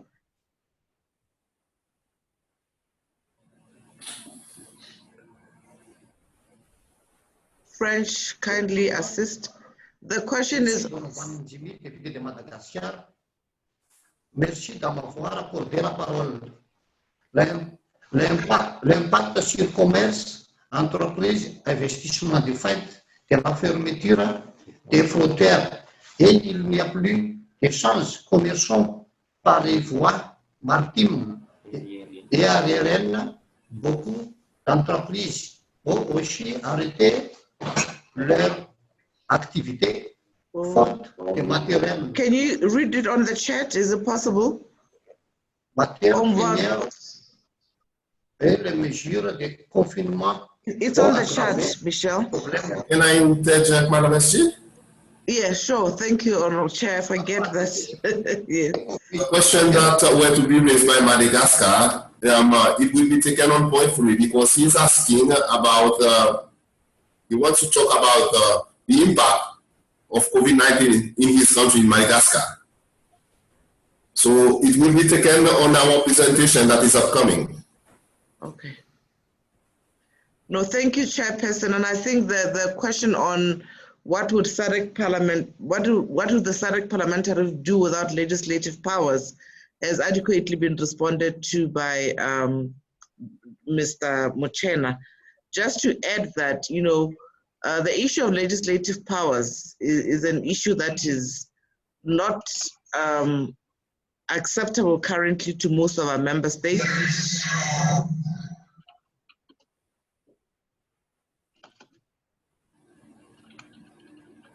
And therefore, indeed, SADC Parliamentary Forum, still without legislative powers, would look at persuasive guidelines, as indicated, would look at legal frameworks that could be persuasive to governments.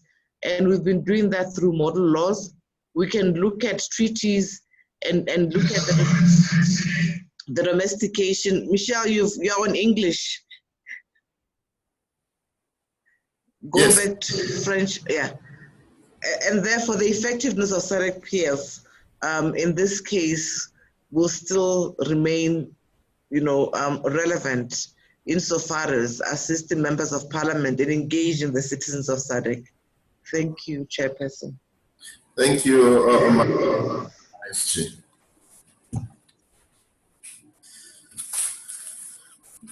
I would like to thank Mr. Mochena for being with us for the presentation, and also all members who has shared their views and point out their concern in regards to the present situation of the COVID-19 within our region.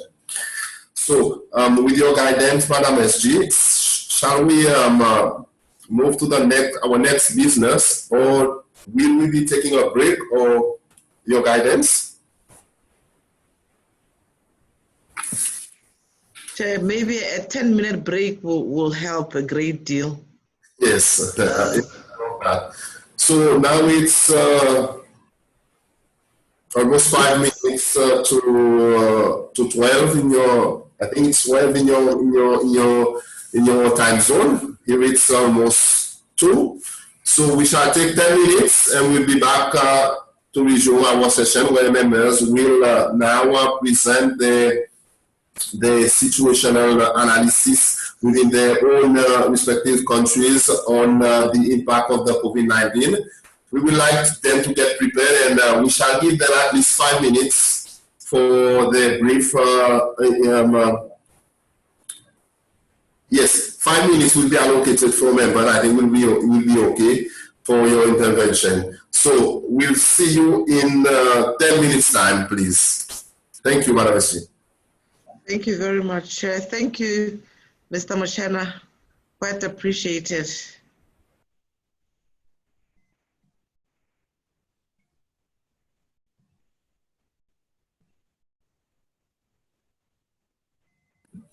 Hello?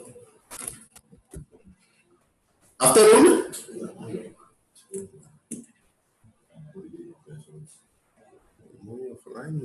Hello, Chairperson, we hear you. Yes, sorry for the small absence. I was locked out in the highly secure room because they need a fingerprint of the security master so that I can get access back in. So shall we now carry on with our meetings? Madam SG, are you available? I can't find her.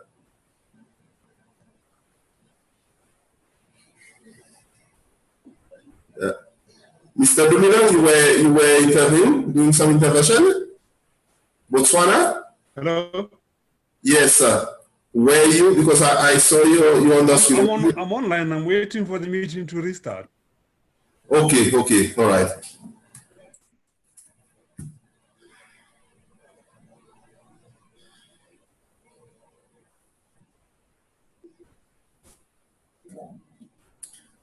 Okay.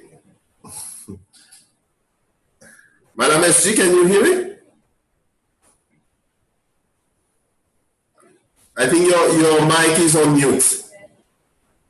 Oh, sorry. Apologies, Chair. Yes. Okay. We may proceed. Okay. All right. So we were discussing on the agenda about our way forward within the interest of time, because we have to do with little time we have. So there is a proposal that point one in regards to the presentation of members on the impact of COVID-19 within their own countries, that we will have to differ, because we have also the election that will take us a bit of time also.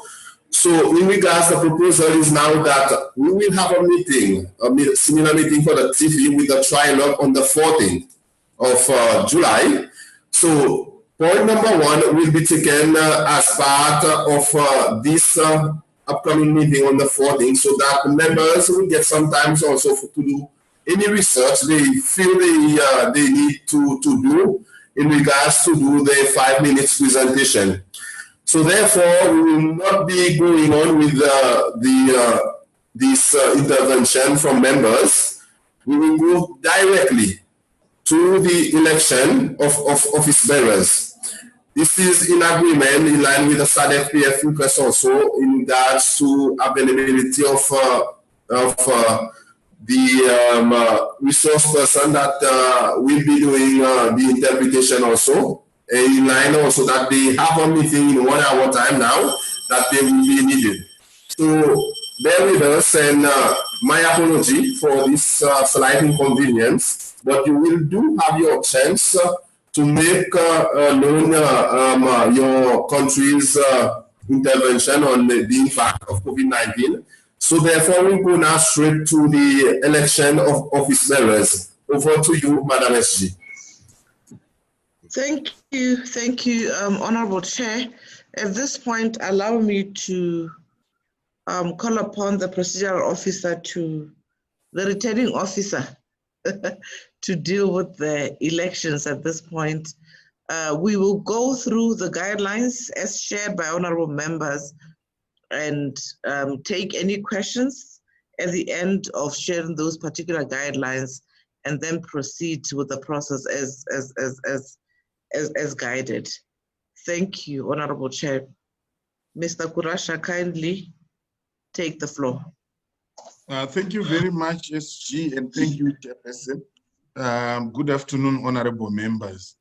We left yesterday when we had shared the procedure for elections of chairpersons and vice chairpersons of standing committees. And the emphasis was that members retire after serving for 2 years, and the election is by rotation. We also brought to the attention of the members the principle of gender, where if the chairperson is a woman, the vice must be a man and vice versa. Pursuant to the agreement by the committee yesterday, we have developed this schedule which shows the history of chairpersons and vice chairpersons for the TIFI committee from 1999 to 2020, and having analyzed the trends, we wish to highlight the following as the underlying rules for eligibility, inspired from Rule 43 of the Rules of Procedure namely that a national parliament that has previously held the position of chairperson shall not be eligible for the election to the position before the rotation cycle is completed. The national parliament that has previously held the position of vice chairperson in the same vein will not be eligible until the rotation is completed. Where a man is elected to the position of chairperson, only a woman present shall be eligible of vice chairperson and vice versa.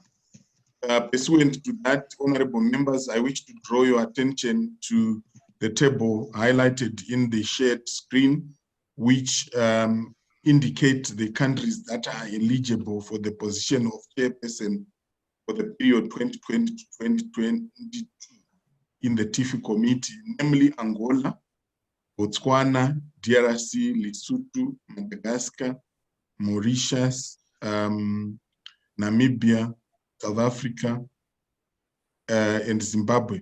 I beg your pardon, Lesotho is not eligible on account of the current vice chairperson being from Lesotho. I beg your pardon. And so I want to repeat again the countries that are eligible for the position of chairperson: Angola, Botswana, DRC, Madagascar, Mauritius, Namibia, South Africa, and Zimbabwe. Honorable members, we will proceed to receive nominations for each position, for the position of chairperson rather. And if we receive one nomination, that nominated member will be declared duly elected. In the event that we have more than 2 nominations, we will proceed to have elections, and the elections will be held online. We will explain the procedure when we get there. With that understanding, SG, may I proceed to invite nominations for the position of chairperson for the TIFI committee for the period 2020 to 2022. Any nominations?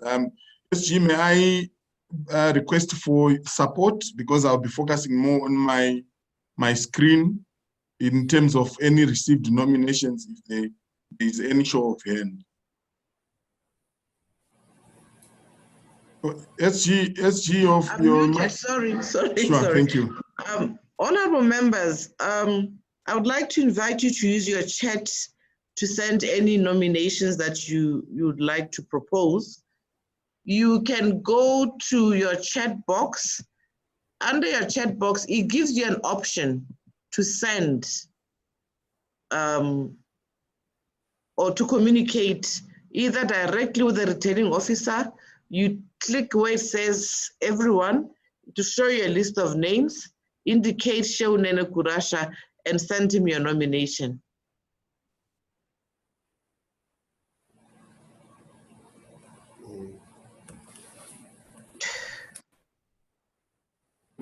I don't know if it helps to unmute for honorable members participating in the election to unmute their microphones at this rate. Sure, it's better that way. Honorable members, we can also receive verbal nomination.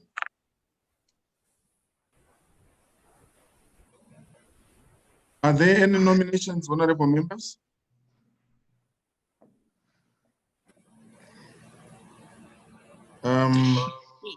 May I make a proposal? Yes, Honorable Tepang. Yes, I nominate Zimbabwe. I have a nomination for the Honorable Ndebele from Zimbabwe. Any seconder? Honorable members, feel free to verbally express yourselves so that we expedite the process. As the chair, I second the proposition for Zimbabwe, Honorable Ndelele, as the chairperson. Honorable Ndebele's nomination has been seconded by Seychelles and is duly received. Are there any further nominations, honorable members?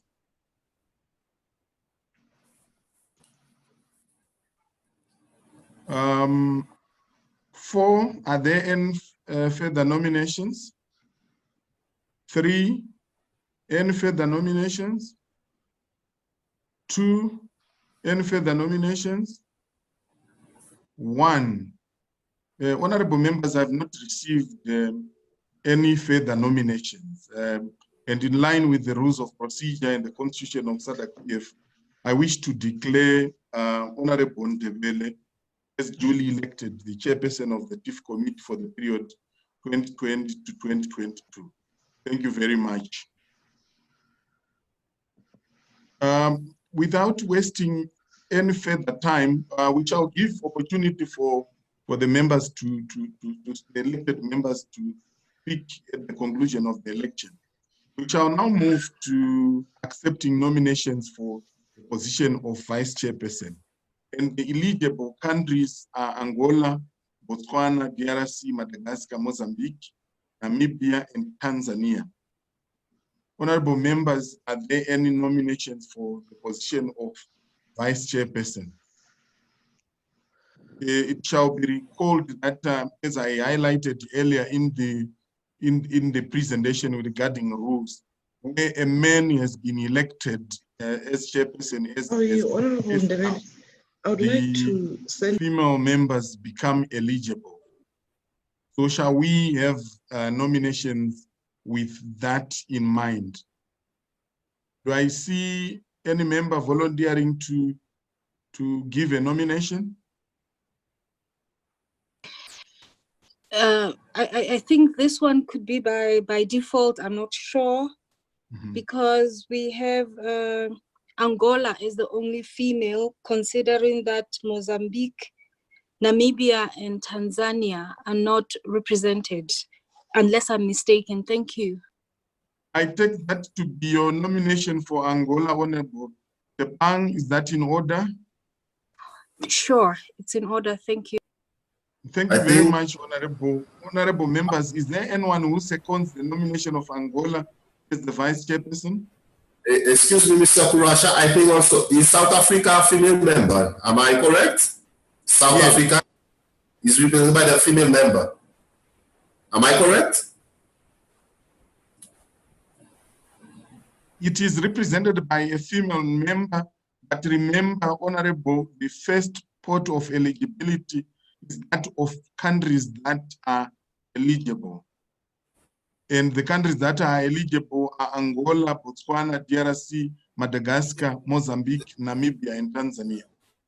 Yes, it's fine, Mr. Kurasha, yes. I was just confirming if South Africa was a female member also. Okay. The Honorable Sengwe is a female member. All right. So I would like to second that Angola as the vice chair for this committee also.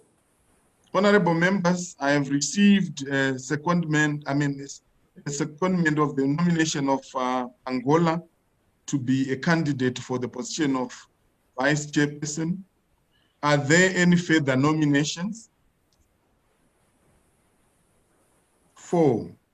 Are there any further nomination, members? 3. Any further nominations, honorable members? 2. Any further nominations, honorable members? 1.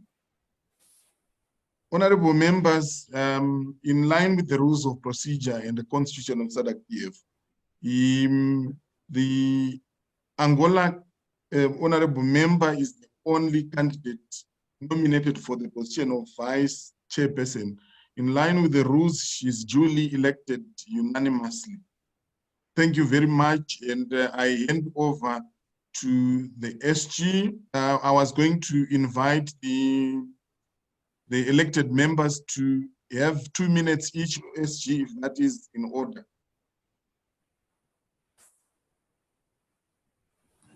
SG is muted. Honorable SG, you are muted. Sorry, apologies. Sure. Thank you. Indeed, it is in order to invite the new office bearers to make brief speeches. However, I've been advised that Angola has just stepped out of the call now and is yet to rejoin us. In the absence of the Angola, I guess at this point we may invite Honorable Anile Ndebele Zimbabwe to say a few words to the committee members on his election, not yet the official. Yes, thank you.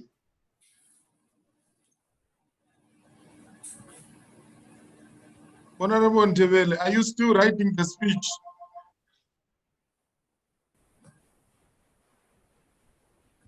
Honorable Ndebele, is the white smoke out?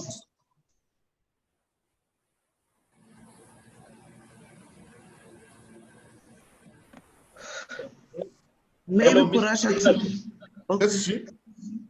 No, go ahead. Honorable Ndebele is back on screen. Okay.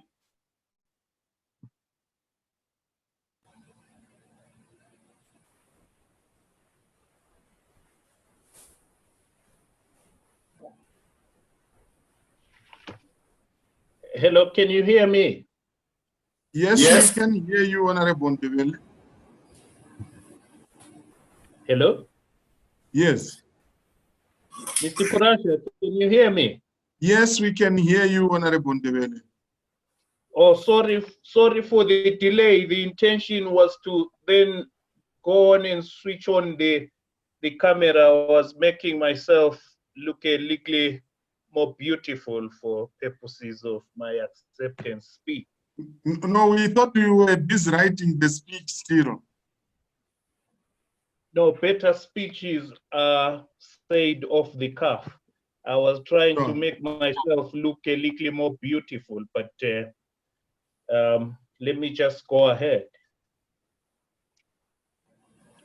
Let me take this opportunity to thank honorable colleagues in the TIFI committee for the nomination. I do not take the task that lies ahead of me lightly, particularly in light of the various challenges that have been presented to us by COVID-19. I'm aware there are a number of tasks that we need to dispense. I pray for the support of both staff and honorable members in this committee so that we are able to put our hands on the deck in making sure that the work of this committee moves forward. Once again, let me indicate that we will continuously fall back on the professional support of our staff, led by our able Secretary General. I will not say much more at the minute, but just to thank the outgoing chairperson and his deputy. Both countries nominated Zimbabwe to assume the chairmanship of the TIFI committee. I am grateful for all the work that you have put in, and I wish to assure you that we will continuously consult you as we push the work of this committee forward. Thank you all. Thank you, everyone. Much appreciated.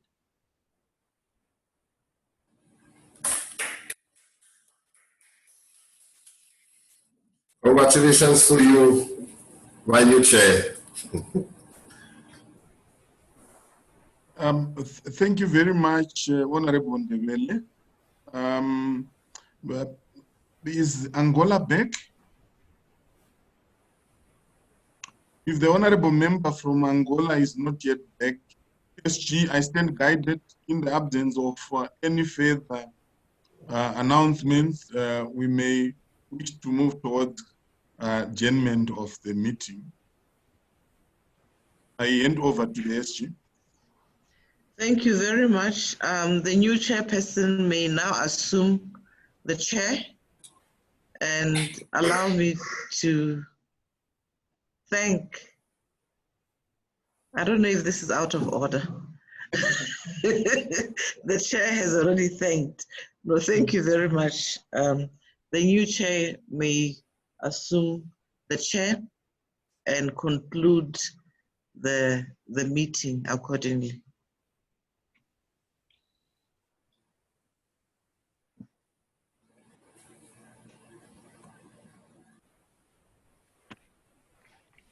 Thank you once more, honorable members. The Secretary General of the SADC PF, partners of the forum, staff of the forum, and member parliaments. It is my singular honor to address you once again as we draw to the close of our committee meeting, which started yesterday, the 6th of July, 2020. I would like to thank you most sincerely for the support shown to me and the Vice Chairperson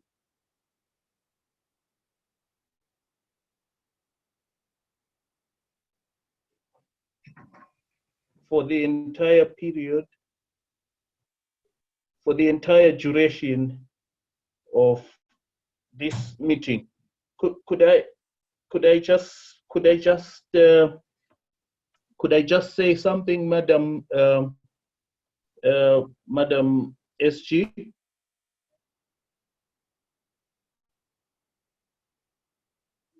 Madam SG? I was trying to call you, Chair.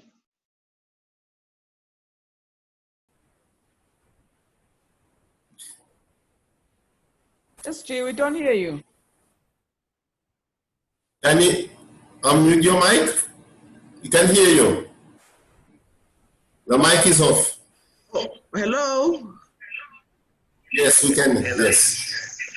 The honorable member is raising a procedural issue as to whether the speech should have been for the outgoing chairperson or for him. That was the question asked. Can we stand guided on this one, on this matter? Hello? Yes. Yeah, I thought procedurally we should have given our outgoing chairperson an opportunity to address us in farewell. If we could tinker with procedure and allow for that. Chair, through the SG, I'm a bit concerned with the time left between now and the next committee meeting, the preparation we may need to put in it.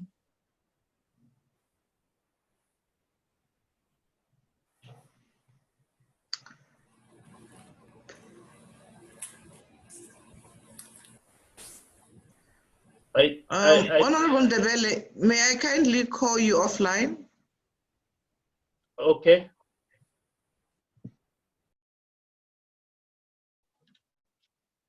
Thank you, SG. Thank you, honorable members.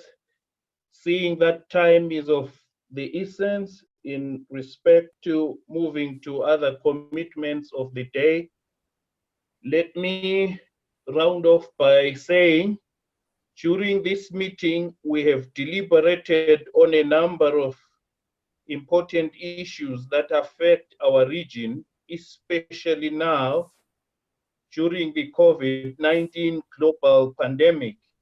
this pandemic has indeed changed the way we operate as a forum, as we are now meeting in cyberspace as opposed to our usual physical meetings. But most significantly, the pandemic threatens the socio-economic welfare of our region, in that it has negatively impacted commerce, trade, and industry, and has virtually killed economic activities, especially those of small-scale businesses, which form the bulk of our local people in our respective countries. As we heard during the webinar, the current state of affairs required us as parliamentarians to think outside the box as we ponder on what steps to take to mitigate the socio-economic impact of COVID-19 in our region. As was aptly put, members of parliament occupy a unique position in the governance architecture of individual states. In us is reposited the oversight, legislative, representative, and budgetary functions. Therefore, using these functions that are constitutionally given to us, we are expected to exert enough influence on our governments to ensure that any legislative and budgetary interventions put in place are done with utmost prudence, transparency, and accountability. Indeed, now more than never before,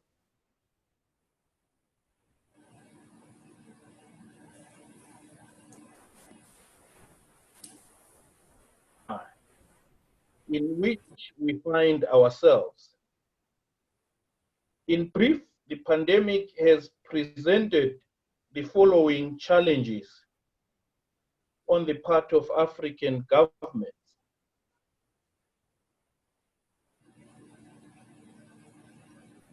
Number one, acquisition of unsustainable debt for consumption and not investment, especially from private international lenders who do not entertain debt moratorium. Number two, increased corruption in the procurement and supply chain of COVID-19 related equipment. Thirdly, it has increased illicit financial flows as attention moves from other sectors of the economy to the fight against COVID-19. And provision of stimulus packages that do not benefit small enterprises and entrepreneurs such as cross-border traders. In this vein, I am gratified that as a committee, we engaged in meaningful and robust debates which resulted in positive outcomes and suggestions in terms of what we must do as parliamentarians for onward transmission to the plenary assembly. From my recollection, we seem to be agreed that now more than before, the need for a SADC regional parliament is more pronounced than before. In the context of a regional response to the current and indeed future disasters of this magnitude, further, given our differences in terms of economies, geographical location, and resource endowments, the need for putting our resources together cannot be overemphasized, because as a region, we are interconnected in terms of trade, both by air and on land through our borders.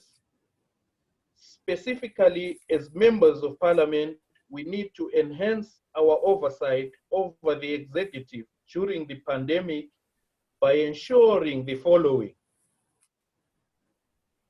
One, legislative and budget proposals should earnestly be pro-poor for the benefit of the small-scale businesses which are in the majority. Secondly, peace, security, business, and free trade by small enterprises should not be sacrificed in the name of fighting the pandemic by the introduction of restrictive measures that are enforced by state functionaries like police. Thirdly, debt contraction should be robustly scrutinized by parliaments in the context of terms of contraction, application, and sustainability. 4, illicit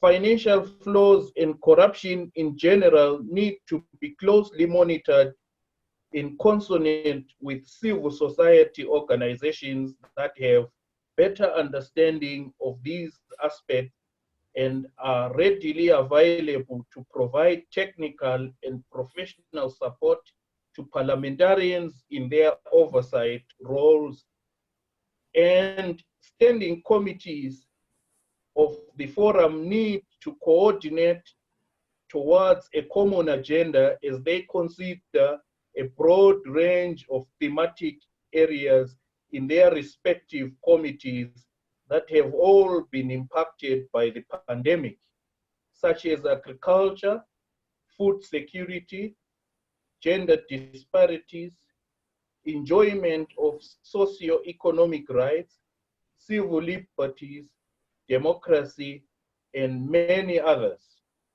Honorable colleagues, you will agree with me that we have indeed had fruitful deliberations, not just on COVID-19, but on many other issues of regional importance.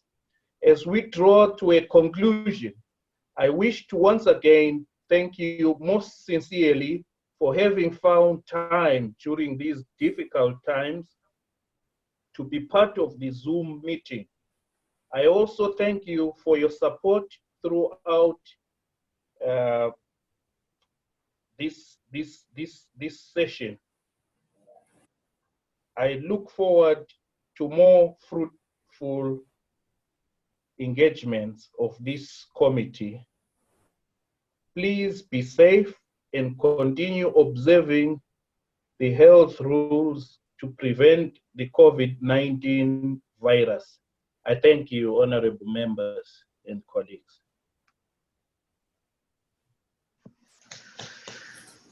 Thank you, Chairperson. Honourable members, sincere apologies. We need to use the same platform for our Democracy and Governance Committee meeting, which starts at 13 hours. We are also being, the translators need to set up, among others. So kindly accept our apologies for rushing you at this point. Thank you very much for your support and your attendance throughout the two-day meeting. We will continue with the TIFI committee on the 13th and 14th to deal with the two topical issues that have been identified as communicated to your parliaments. I believe at that point we shall be able to share our gratitude to the outgoing chair and the vice chairperson. Thank you very much. We may now log off. If you are interested in joining the next committee, kindly indicate to the Secretariat.